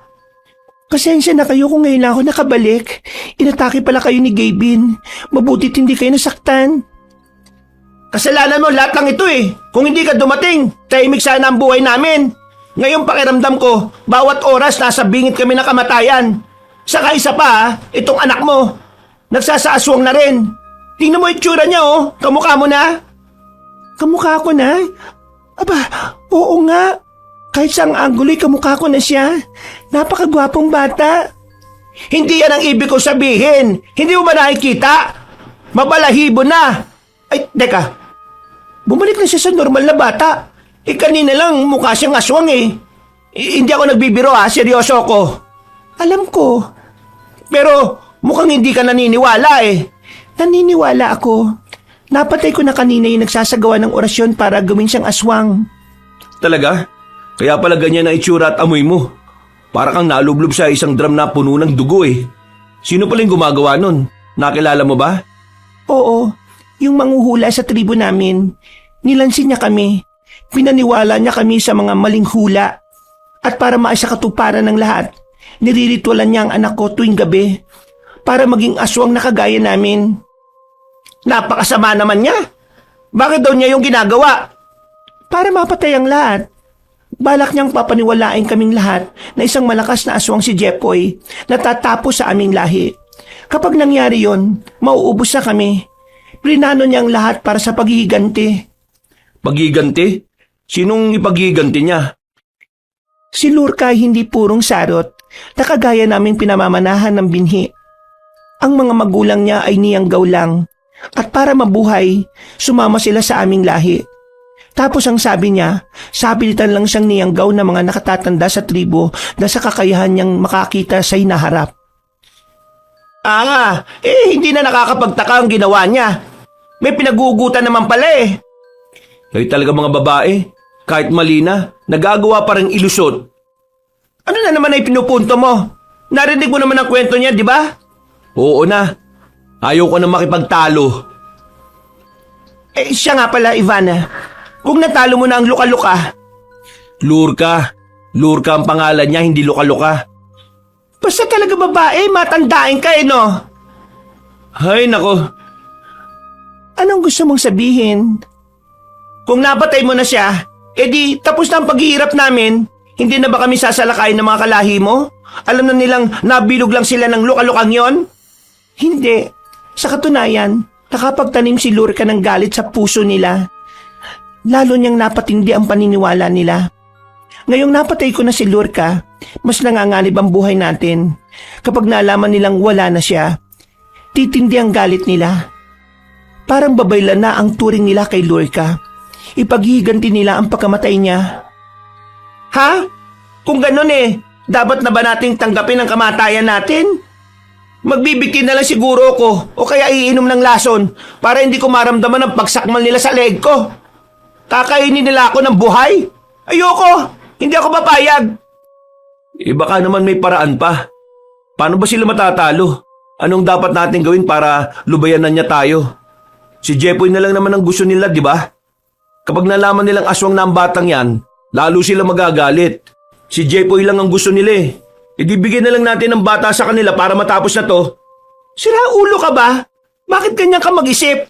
Isasakripisyo mo ang bata para lang sa kaligtasan mo? Ibuhay natin na nakataya dito, Julina. Kung nakinig ka lang sa akin na huwag iuwi ang batang yan, wala sana tayo sa ganitong kalagayan ngayon. Tapos ngayon sasabihin mo ayaw mo mamatay. Nung sinabi kong solusyon ayaw mo rin. Ay nako, ang gulo mo. Sinisisi mo ako? Sana. Pero palagi ka namang tama, di ba? Pero ngayon, makinig ka naman sa akin. Pakawala mo ng batang yan. Pasensya na kayo sa gulong dinala namin mag-ina sa buhay ninyo.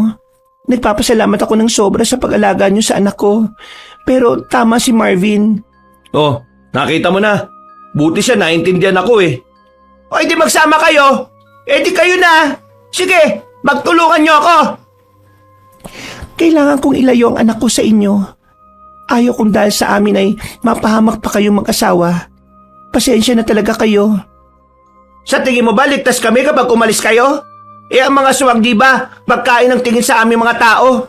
Hindi ka pwedeng umalis dito. Oh, bakit mo naman siya binabawalan, mahal? Aalis na nga sila eh.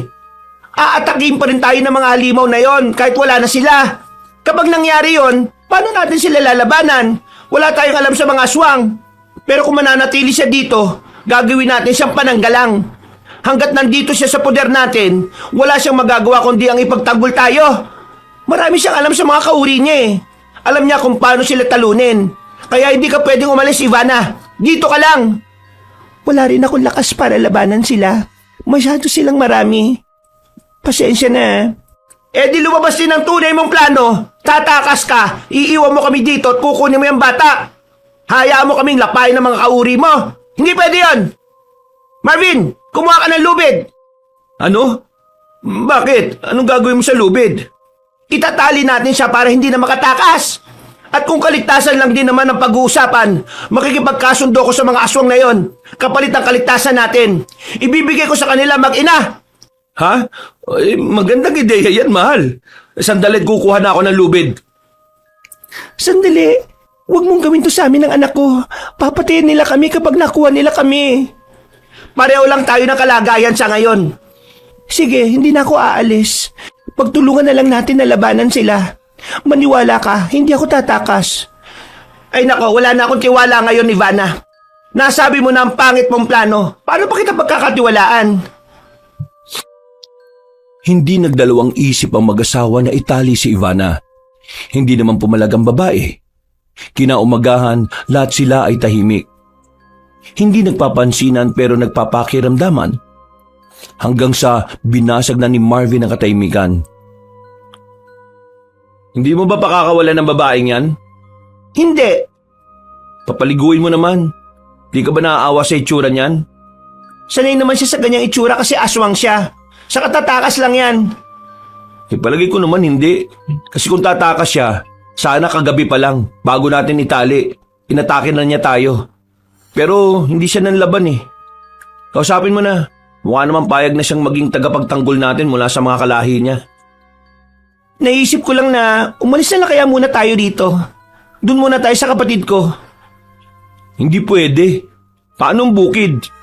Mauubos ng maya yung mga palay natin doon. Kung gusto mo, ikaw na lang munang pumunta doon. Papayagan naman kita eh. O tapos ikaw, magsasama na kayo ng babaeng yan dito sa bahay. Gusto mo nang mamatay ngayon? Ikaw lang naman ang nag-iisip ng ganyan eh. Ay nako, napakasilosa mo. Naniniguro lang ako. Sandali, diyan ka lang. Kakausapin ko si Ivana. Hoy, babae. Hindi ka ba nagugutom? Ayos lang ako. Paano natin matatalo mga kalahi mo? Paano nila tayo titigilan? Labanan sila at talunin. Yan lang ang paraan para tumigil sila. Ay nako, paano nga natin sila kakalabanin? Sabi mo nga, madami sila. Ordinaryong tao lang kami. Ikaw naman, nag-iisa ka lang. Anong laban natin sa kanila? Mahal, kausapin ko kaya si Elian. Baka may tulong siya. Ano ka ba naman? Makikipag-usap ka na naman doon. Palagi naman may kapalit na buhay ang pakikipagkasundo sa kanya. Sino na naman ang ibibigay mo? Baka naman maawa siya sa kalagayan natin. Malabo yun, no? Eh di magsasakripisyo na lang ako. Anong balak mo? Ibibigay ko na lang ang sarili ko sa mga aswang kapalit ng kaligtasan nyo. Baka pumayag sila sa ganon. Tingin mo talaga sa sarili mo, importante ka masyado? Isipin mo kapag ginawa ka yun, baka iligtas din ako ng kapre. Eh di, hindi ako mamamatay. Eh paano kung hindi ka iligtas? Eh di mamamatay ako. Siraulo ka! Eh wala na tayong ibang magagawa eh. May kilala ba kayong albularyo o antingero? Bakit? Baka makatulong sila. Saka, gusto kong dalhin ang anak ko. Kailangan niyang maritwalan para maalis na ang pagkaaswang sa kanya bago pa siya umatake at lumapa ng biktima. Sabi ko sa iyo delikado ng batang yan eh. Si Tata Teban, albularyo yun. Doon sa kabilang baryo. Kailangan natin pumunta sa kanya. Bago sila pumunta sa albularyo, nag-ipon muna ang mag-asawa ng mga bawang na binalatan at dinikdik para may dala silang panlaban sa aswang. Nagdala rin sila ng tig-isang itak na muling hinasa ni Marvin para maging mas matalim. Dinala rin ng lalaki ang kanyang tirador at isang putol na galon na naglalaman ng mga batong pambala. Bumili rin sila ng ilang timba ng asin at binitbit yun. Nagdala rin sila ng ilaw na digaas na nakalagay sa bote ng babasaging alak, saka posporong pansindi. Kariton ang inilagay ni Marvin sa kanilang kalabaw dahil may gulong ito di gaya ng paragos. Puno ng kaba ang kanilang dibdib nang umalis ng bahay. Pero naglakas sila ng loob na puntahan ng albularyo sa kabilang bayan kahit alam nilang mapanganib. Dahil anumang oras ay sasalakay na ang mga aswang. Nakarating na sila sa ilang na lugar at napansin na ni Julina ang pagkabalisa ni Ivana. Bakit? Ano nangyayari sa'yo? May nararamdaman ka ba sa paligid? Nandyan na ba sila? Hindi ko pa masabi pero kinakabahan ako. Lahat naman tayo kinakabahan dito eh. Kasalanan mo to eh. Kaya tayo nalagay sa ganitong sitwasyon. Tama na, naninisi ka na naman eh. Nandito na tayo, wala na tayong magagawa. Kaya maging alerto na lang tayo. Eh ano pa nga ba? Para tayong susuong sa gera nito eh. Ano pa nga ba? Pero ang kalaban natin mga aswang. Sana talaga'y mabuhay pa tayo pagkatapos nito. Huwag kang mag-alala. Kahit buhay ko itataya ko para lang mailigtas ka. Kung bakit kasi hindi na lang manahimik ang mga aswang na yan eh. Hindi naman magkakatotoo yung hula na pinaniniwalaan nila kung pababayaan na lang nila si Jepoy. Malay pa ng bata kung anong tungkol sa hula na yon. Hindi mo kasi sila naiintindihan eh, dahil wala ka sa kalagayan nila. Alam mo ikaw, hindi ko talaga alam kung nasaan ka kakampi. Napakabalimbing mo. Totoo naman eh. Sila nga, hindi rin nila alam ang kalagayan natin eh. Ay nako. Naamoy ko na sila. Ano? Mawala na ang kaba ko eh. Bumalik tuloy ngayon at mas lumakas pa ang kabog ng dibdib ko. Mabuti na lang marami tayong dalang panlaban sa kanila. Ang problema lang natin, mabagal ang kalabaw. Palagi na lang nagbibilang ng hakbang si Sungay eh. Hagupitin mo na kaya Marvin, nang bumilis-bilis naman. Hindi ko pwedeng patakbuhin. Baka mahulog tayo. Walang kontrol sa pagtakbo mga hayop. Nakikita ko na sila eh. Bakit kayo nasa malayo lang sila at nakatanaw? Bakit hindi pa sila umaatake? May araw pa kasi. Ganun ba yun? Takot sila sa araw? Bakit?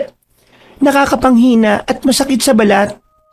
Kaya pala balot na balot ka ng kumot. Kung ganun eh, ligtas pala tayo kapag may araw pa. Hindi pala tayo dapat abutan ng gabi dito sa daan, Marvin. Makakarating ba tayo sa bahay ng albularyo bago gumabi? Pipilitin natin. Pero may mga sarot na handang isugal ang buhay nila para lang sa ipinaglalaban nila. Kagaya ng ilang naglalakad na papalapit sa atin ngayon. Ha! Subukan nilang lumapit. Malulusaw sila sa asin.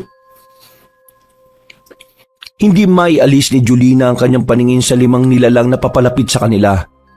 Ilang beses siyang kumurap dahil sa pagtataka na biglang bumibilis ang paglakad ng mga ito. Hanggang sa magulat siya na nasa harapan na nila ang mga taong yun. Pinahinto ni Marvin ang kalabaw dahil nakaharang na sa daraanan nila ang mga kalalakihang balot ng kasuotan ng katawan. May taklob din ang mukha nila at mata na lang ang nakalitaw.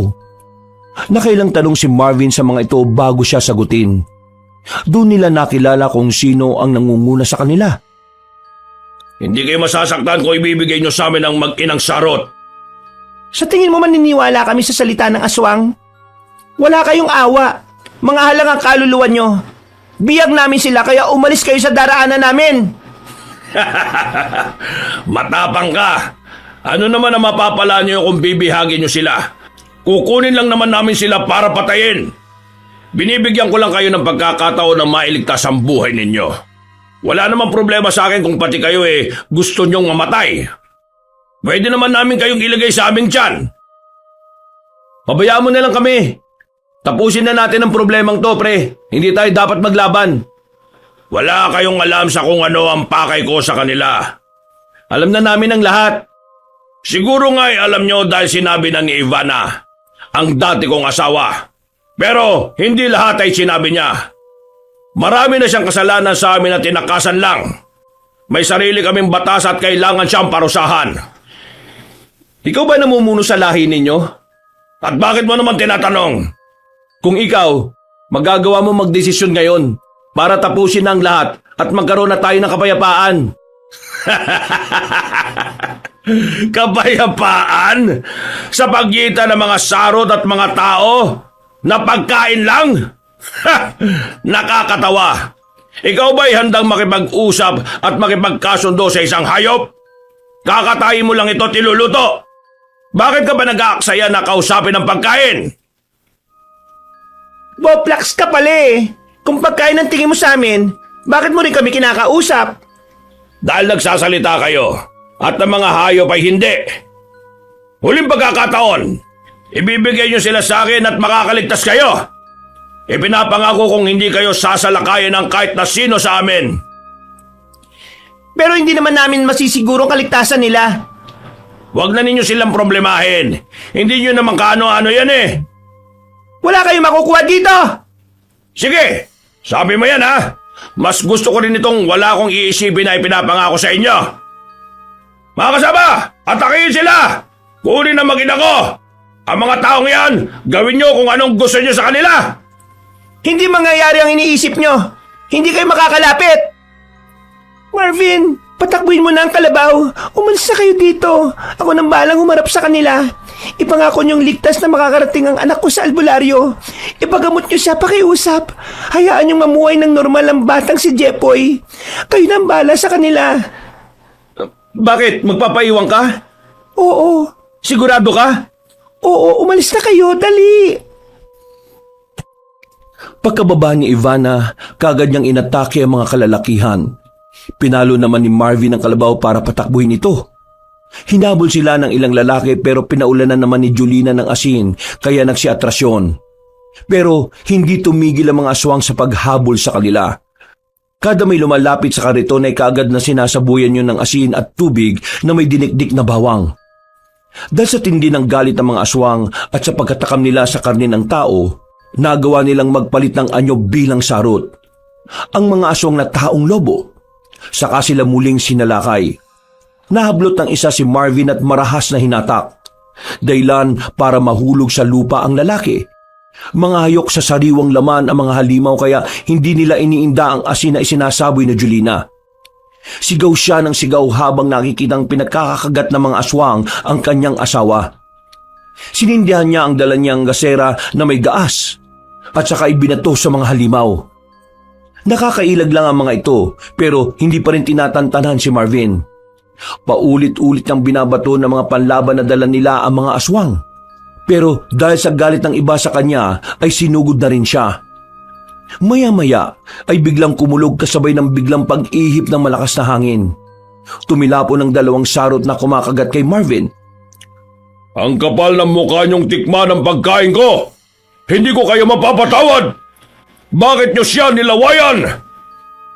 Elian, buti dumating ka. Salamat sa pagliligtas sa akin. Pagkain kita, kaya dapat lang na ipagdamot kita sa magtatangkang lapain ka! Marvin, bilisan mo nang sumamba sa kariton. Pabayaan mo na yung taw-awi na yan na humarap sa kanila. Dalian mo! Oo, nandyan na. Kaibigan, ikaw na munang bahala sa kanila ha. Kailangan lang namin makarating kagad kay Tata Teban. Sige na, patakbuhin mo na uli ang kalabaw, Julina. Sige. Nako, medyo nahihirapan si Sungay na makalakad. Si Taw-awi kasi gumamit ng maika ng hangin. Kausapin mo nga yung kakambal mo na yan na huwag niya tayong idamay sa ginagawa niya. Paano tayo makakalis dito ng ganyan? Sandali. Elian, kailangan namin makalis na eh. Pwede mo ba kaming itulak gamit ng hangin? May kapangyarihan ka naman para doon, di ba? Anong sinasabi mo? Mali naman ang sinabi mo sa kanya eh. Baka tumilapon tayo niyan. Ha? Ano nga ba uli yung sasabihin ko dapat? Ay nako, ayan ka na naman. Iniihip na tayo ng hangin. Hawakan mo na mabuti si Jepoy at makatangayin. Napaka-bopols mo naman kasi. Hindi ko kasi naintindihan eh. Masakit ang mga sugat ko. O yan na, lumalakas na ang hangin. Kumabit kayo mabuti. Sa tulong ng kapangyarihan ng Taw-awi, nakalayo sila sa lugar na pinaglalabanan ng mga aswang. Huminto ang hangin na tumulong sa kanilang makalayo, pero halos kumain naman sila ng alikabok. Pinahinto ni Jolina ang kalabaw para ayusin muna ang kanyang sarili. Luminga pa siya sa paligid at hindi na niya nakita ang mga halimaw. Malayo pa ba tayo sa bahay ng albularyo, Marvin? Palagay ko malapit na tayo. Sa bandang unahan may mga kabahayan na. Kumusta na kaya? Natalo kaya nila ang mga aswang? O silang natalo nila? Pabayaan mo na sila. Palakarin mo na uli si Sungay para makarating na tayo. Kailangan na magamot ang mga sugat ko. May rabies kaya ang mga taong lobo na yon? Baka mamaya malapit na pala ako mamatay dahil sa rabies. Nakakaramdam na ako ng ginaw Naku po, kailangan na nga natin makarating.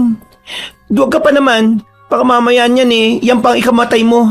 Ang kaduwagan mo, hindi ang rabies ng aswang. May hangin ako nararamdaman na umiihip mula sa itaas. Totoo ba ito o guni-guni ko lang? Hangin sa itaas? Oo. Tapos may nakikita kong imahe sa langit. Hindi ko alam kung ibon o nabubutas na ang langit. Sira ulo ka ba? Bakit naman mabubutas ang langit? Teka, nakikita ko rin ang nakikita mo. Mukha ngang ibon, pero bumubulusok malapit sa atin. Kung ganon, hindi pa guni-guni ang lahat. Nakikita mo rin ang nakikita ko Hoy, Sungay! Bilisan mo nga lumakad! Tumakbo ka na! May babagsak sa atin na kung ano. Mukhang malaki yon. Siguradong wala kang kariton at lasog-lasog tayo kapag hindi tayo nakaalis dito kagad. Tumakbo ka na! Bilisan mo! Dalian mo! Malapit na bumagsak! Nandiyan na! Ang bilis naman bumulusok niyan! Marvin ang bata! Babagsak na ang ibon! Ay! Palaka! Palaka ang bumagsak! Hindi ibon na malaki! Nasaan na? Sa kariton pa talaga bumagsak! Nayanig lang ang kariton pero hindi naman nawasak. Teka, humuungol siya. Ano ba yung bumagsak na yan? Parang kilala ko to Teka nga, tingnan ko ang muka. Padapa kasing bumagsak Aba, si Ivana to. Paano to bumagsak dito? Pasensya na kayo. Dala ko siya kaso nabitiwan ko habang nasa ere kami. Namputya naman dito mo pa talaga hinulog? Buhay pa kaya yan? Yang taas ang binagsakan niya. Sandali nga tingnan ko, bakit kasi binitiwan mo? Masyado kasi kayong maliit. Ang hirap hawakan. Di ba nagagawa mo naman palitin ang sarili mo? Ay, oo nga pala Nakakalimutan ko. Nagmamadali kasi ako sa pagtakas Kung di ko siya naagaw kagad, tsak na hiwa-hiwalay na ang katawan ng babaeng yan. O ano, buhay pa ba? May pintig pa naman ang pulso niya sa leeg. Ibig sabihin buhay pa siya. Pero mahina na. Kailangan na natin makarating kagad sa albularyo. Kung tumakas ka lang, ibig sabihin, hindi nyo natalo ang mga aswang? Hindi ko naman sila nilabanan. Ang babaeng yan lang ang lumaban sa kanila. Ano? Pinabaya mo siyang pagtulungan nila? Away nila yon. Wala naman akong dahilan para makialam. Nailigtas ko naman ang pagkain ko. Kaya wala akong dahilan para makisawsaw sa kanila. Kaya nanood na lang ako. Buti nga't naawa pa ako sa babaeng yan kaya niligtas ko pa Ganon. Naging utang na loob pa niya ang pagkakaligtas mong kumag ka. Gumawa ka naman ng paraan ngayon para makarating tayo kagad sa albularyo para mailigtas pa ang buhay niya. Dahil kung mamamatay siya ngayon, tsak mumultuin ka niya at walang katapusan yon. Multo? Anong nilalang yon? Yun ang pinakanakakatakot na bangungot. Sige na, kumilos ka na. Naku po. Sige, itutulak ko kayo gamit ang hangin. Kumapit kayo. Bakit yun na naman? Wala namang ibang paraan. Wala. Hihipan ko na lang kayo para makarating kagad kayo doon. Hindi na nakapagreklamo si Jolina dahil itinaboy na sila ng hangin. Para silang pumasok sa loob ng ipo-ipo at tinangay. Inihinto sila malapit sa bahay ng manggagamot. Nuubo silang hinahagod ang hininga. Inis na inis si Jolina dahil sa itsura niyang mukhang bruha. Sabog-sabog ang kanyang buhok at puno ng alikabok ang katawan. Pero napangiti na lang siya dahil nakarating sila ng mabilis sa bahay ng albularyo. Naabutan nila itong halos nakatulala sa bakuran dahil nakita silang biglang sumulpot. Manong, tulong po! Tulungan niyo po kami! Saan kayo galing? Mula ba kayo sa hinaharap? Aba, kayo nga! Ano kami nga? Kayo ang nakita ko sa aking pangitay na darating na may kakaibang entrada. Saang planet kayo nagmula? Ay nako, wag na hunin yung pansinin ng kakaiba naming pagsulpot. Kailangan ko po ng tulong. Kayo po ba si Tata Teban? Oo, ako nga. Ito kasing asawa ko at itong babae. Sugatan ho sila. Kailangan ho nilang magamot. Matutulungan niyo ho ba kami?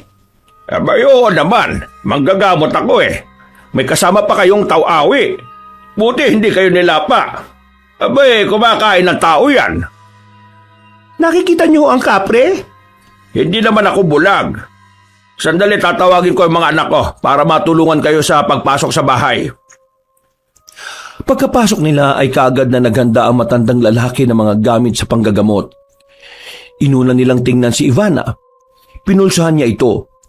Nilagyan lang niya ng langis sa mga sugat at saka inutusan ng anak nitong lalaki para dalhin sa isang silid si Ivana para magpahangin. Isinunod ng matanda na gamutin si Marvin. Ginamitan niya ito ng dinikdik na halamang gamot para sa mga sugat. Ipinahid ang katas at saka tinapalan ng malapad na dahon. Pagkatapos ay binendahan ng malinis na tela. Bakit po ganyan ang paggagamot niyo kay Marvin? Tapos, nagpahid lang po kayo ng langis sa sugat ni Ivana. Hindi basta-basta ang panggagamot. Palagi itong nakadepende sa kung anong uri ng nilalang ang gagamutin mo. Hindi ko siya pwedeng gamitan ng halamang gamot na ito para ng kagaya sa babaeng yon. Hindi naman siya tao, hindi ba? Paano niyo po nalaman? Matanda na ako. Tumanda na ako sa panggagamot.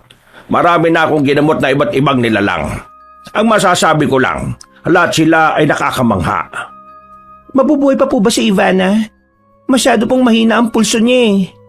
Meron siyang dahilan para lumaban. Alam kong makakaligtas siya sa pagsubok na ito. Marami na siyang pinagdaan ng pagsubok. Lahat ay lalampasan niya. Imposibleng sukuan niya ito. Saka, kaya niyang pagalingin ang sariling karamdaman. Pahinga lang ang kailangan ng katawan niya. Oo nga ho pala, Tata Teban. Itong sanggol po na kasama namin, kaya niyo ho ba siyang gamutin? Wala namang sakit ang bata eh. Anong gagamutin sa kanya? Nagiging halimaw po siya. Magagawa niyo bang ibalik siya sa normal na tao? Paano kayo nagkaanak ng aswang? Hindi po namin ito anak. Anak po ito ni Ivana. Kaya pala magkahugis ang kanilang muka. Bakit gagamutin ng bata? Aswang naman pala ang nanay niya. Anak ko na po ito eh. Kaya hindi po siya pwede maging aswang. Baka po magawa niyo ng paraan. Anak niya? Na anak mo rin? Mga anak pala kayo ng ano eh. Ang gulo mong kausap. Asawa mo ba ito? Buti nakaka-taste ka sa kanya. Ano nga uli ang pangalan mo, lalaki? Marvin po. At siya? Si Julina po. Yung mga pangalan nyo sa mahinugot ng mga magulang nyo yan. Bueno, huwag tayo magpasya para sa kapalaran ng bata. Hintayin natin na magising ang kanyang ina. Ibinilin po niya na dalhin dito si Jepoy para lunasan. Siya po nagpasya nito para sa bata. Ganun ba? Kailangan ko pa rin marinig sa kanya yon. Paano po kung matagal pa siya bago magising? Baka tuluyan na maging halimaw si Jepoy. Magigising din siya. Huwag mo lang pukpukin ang kalderong ulo niya. Huwag mong madaliin ang lahat. Ang buhay ay isang mahabang paglalakbay na may mahabang paghihintay. Sa sinabi po ninyo, mukhang aabutin ng ilang buwan bago magising si Ivana. Tsak na madadagdagan ng haba ng pangil ni Jepoy. Tapos kakain na siya ng sariwang karne. Ay naku, kaawa-awang bata. Saan planeta galing ang asawa mo? Kakaiba mag-isip pa. Hindi ko nga rin ho alam eh.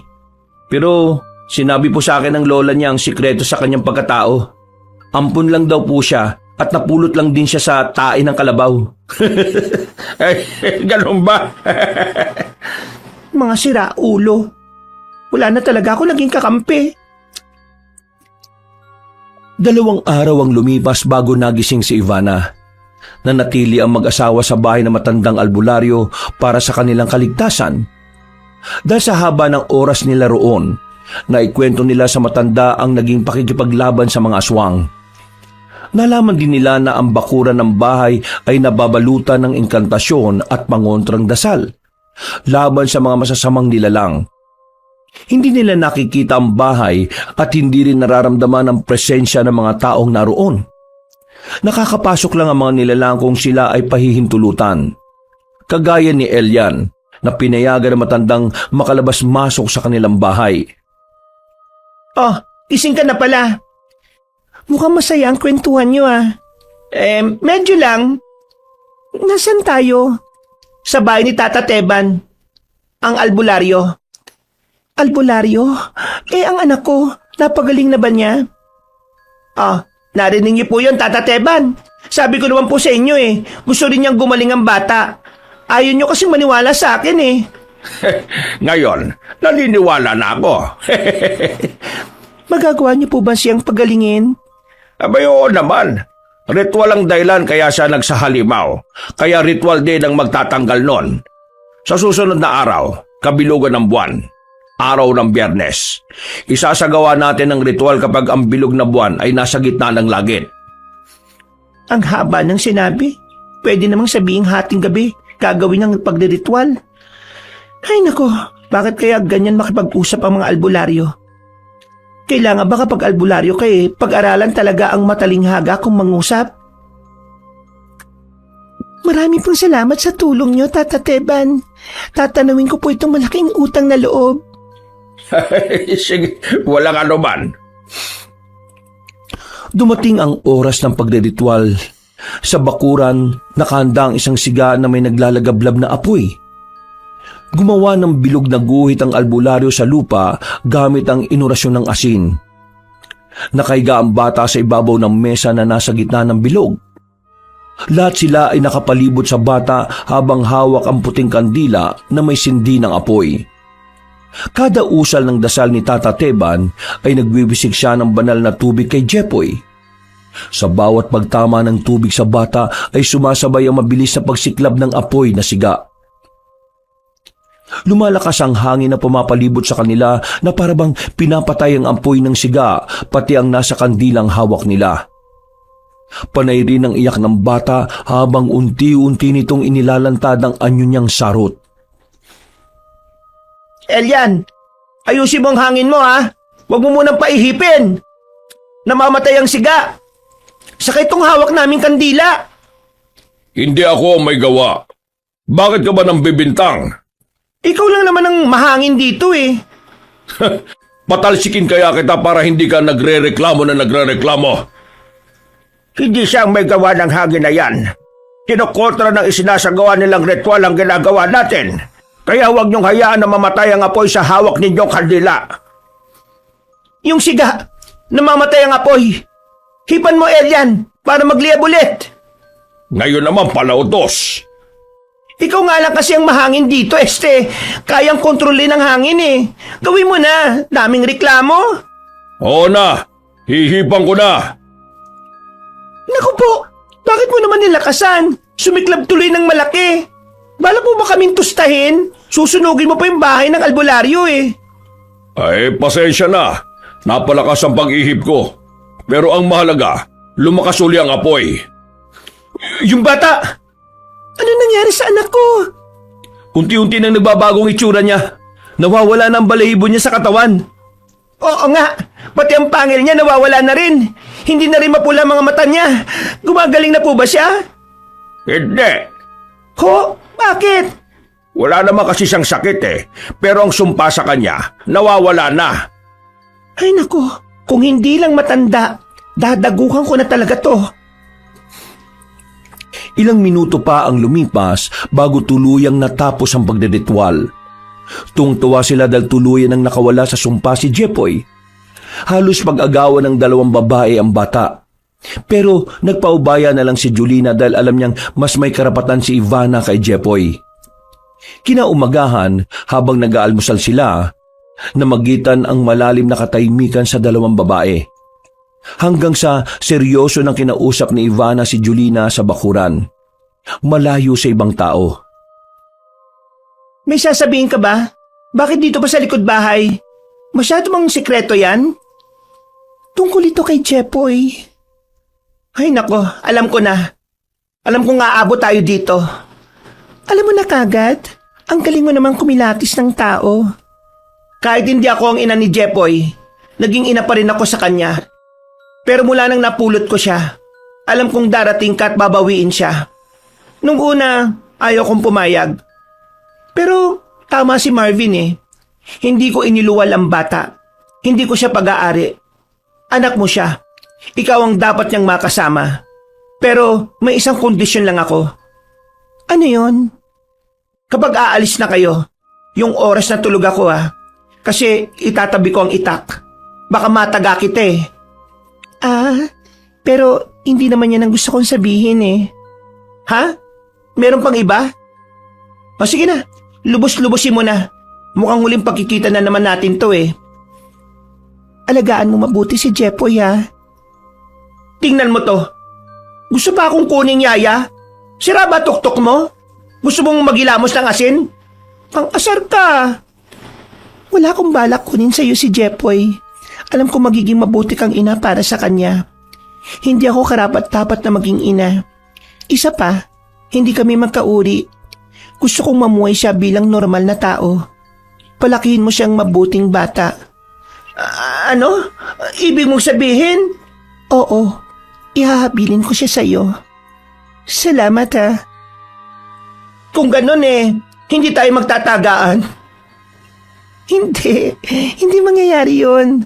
Wala nang bawian Kung hindi, tatagain na talaga kita. Oo, wala nang bawian. Sa sobrang tuwa ni Julina, nayakap niyang bigla si Ivana. Yun ang una at huling pagkakataon na nagkasundo sila at nagkapalagayan ng loob. Kagaya ng pakiusap ni Julina sa babae, umalis ito habang siya ay natutulog. Kinabukasan, nagpaalam na rin ang mag-asawa kay Tata Teban at sa pamilya nito. Tata Teban, kami uuwi na. Marami pong salamat sa tulong ninyo sa amin Ay, wala yon. Tungkulin ko ang tumulong at manggamot. Natutuwa ako't nakilala ko mga kakaibang nilalang na kagaya ninyo. Hanggang sa muli, mag-iingat kayo. Sige po, salamat po. Ay, siya nga pala. Munti ko na makalimutan. Mabutit nakapa ako dito sa aking bulsa. Ibibigay ko nga pala ito sa inyo. Kwintas po? Bakit po? Hindi ito ordinaryong kwintas. Ito ay proteksyon ninyo mula sa mga nilalang, kagaya ng aswang at iba pang may mga masasamang hangarin. Kapag suot nyo ito, hindi nila kayo malalapitan o masasaktan. Huwag niyong iwawala. Tig-iisa kayong 3. Mutya ng puting rosas ang palawit niyan. Puro at dalisay. Ibig pong sabihin, hindi na kami mababalikan ng mga sarot na yon? Ganun na nga. Nako, marami pong salamat dito. Hindi na po ako kakabahan at matatakot. Dahil dito, magiging ligtas na kami. Sige na, umalis na kayo. Matatagalan ng biyahe nyo dahil mukhang mabagal lumakad ang kalabaw ninyo Ay nako, tama po kayo dyan. Wala ho ba kayong mutya para pabilisin ang lakad niya? Tama na yan. Huwag ka nang humirit, baka matulad ka sa akin. Nabuhay ang naging kapalit. O sige mauna na kami, Tata Teban. Salamat po Bago makalabas sa bakuran ay nginitian nila ang panganay na anak na lalaki ni Tata Teban. Hinarang sila nito at siningil. Sinabi nito na hindi libre ang lahat dahil ang panahon ay naniningil. Walang nagawa ang mag-asawa kundi ang magbayad na lang. Hanggang sa daan ay inis na inis pa rin si Julina sa nangyari. Babayaan mo na, mahal. Baka talagang kailangan lang nila ng pera kaya naningil. Hindi, kinutungan lang talaga tayo nun. Di naman naniningil si Tata Teban Mukhang wala siyang alam doon. Ayos lang sana na maningil sa serbisyo ng matanda saka sa konsumo natin na pagkain Nag-ilang araw din kasi tayo sa kanila. Pero yung pagtulog, mga ginamit sa ritual, renta ng mga gamit sa bahay, pati yung pagpapakain daw kay Sungay at ang tinulugan niya, may renta? Akala ko talaga ikaw ang gawa ang lahat Ay nako, makakarmang lalaking yon. Makikita mo. Hayaan mo na. Ang pera, madali naman natin niyang kikitain. Kapag nag-anihan na sa bukid, makakabenta na tayo ng mga palay. Ay, sa bagay. Kaso nayayamot pa rin ako eh. Ang pangit pa naman ng mukha ng lalaking yon. Mukhang sugarol. Baka lulusayin lang niya yung pera sa bisyo niya eh. Ang mahalaga, mahal, wala tayong naging utang na loob sa kanila. Kasi binayaran natin sila sa lahat eh.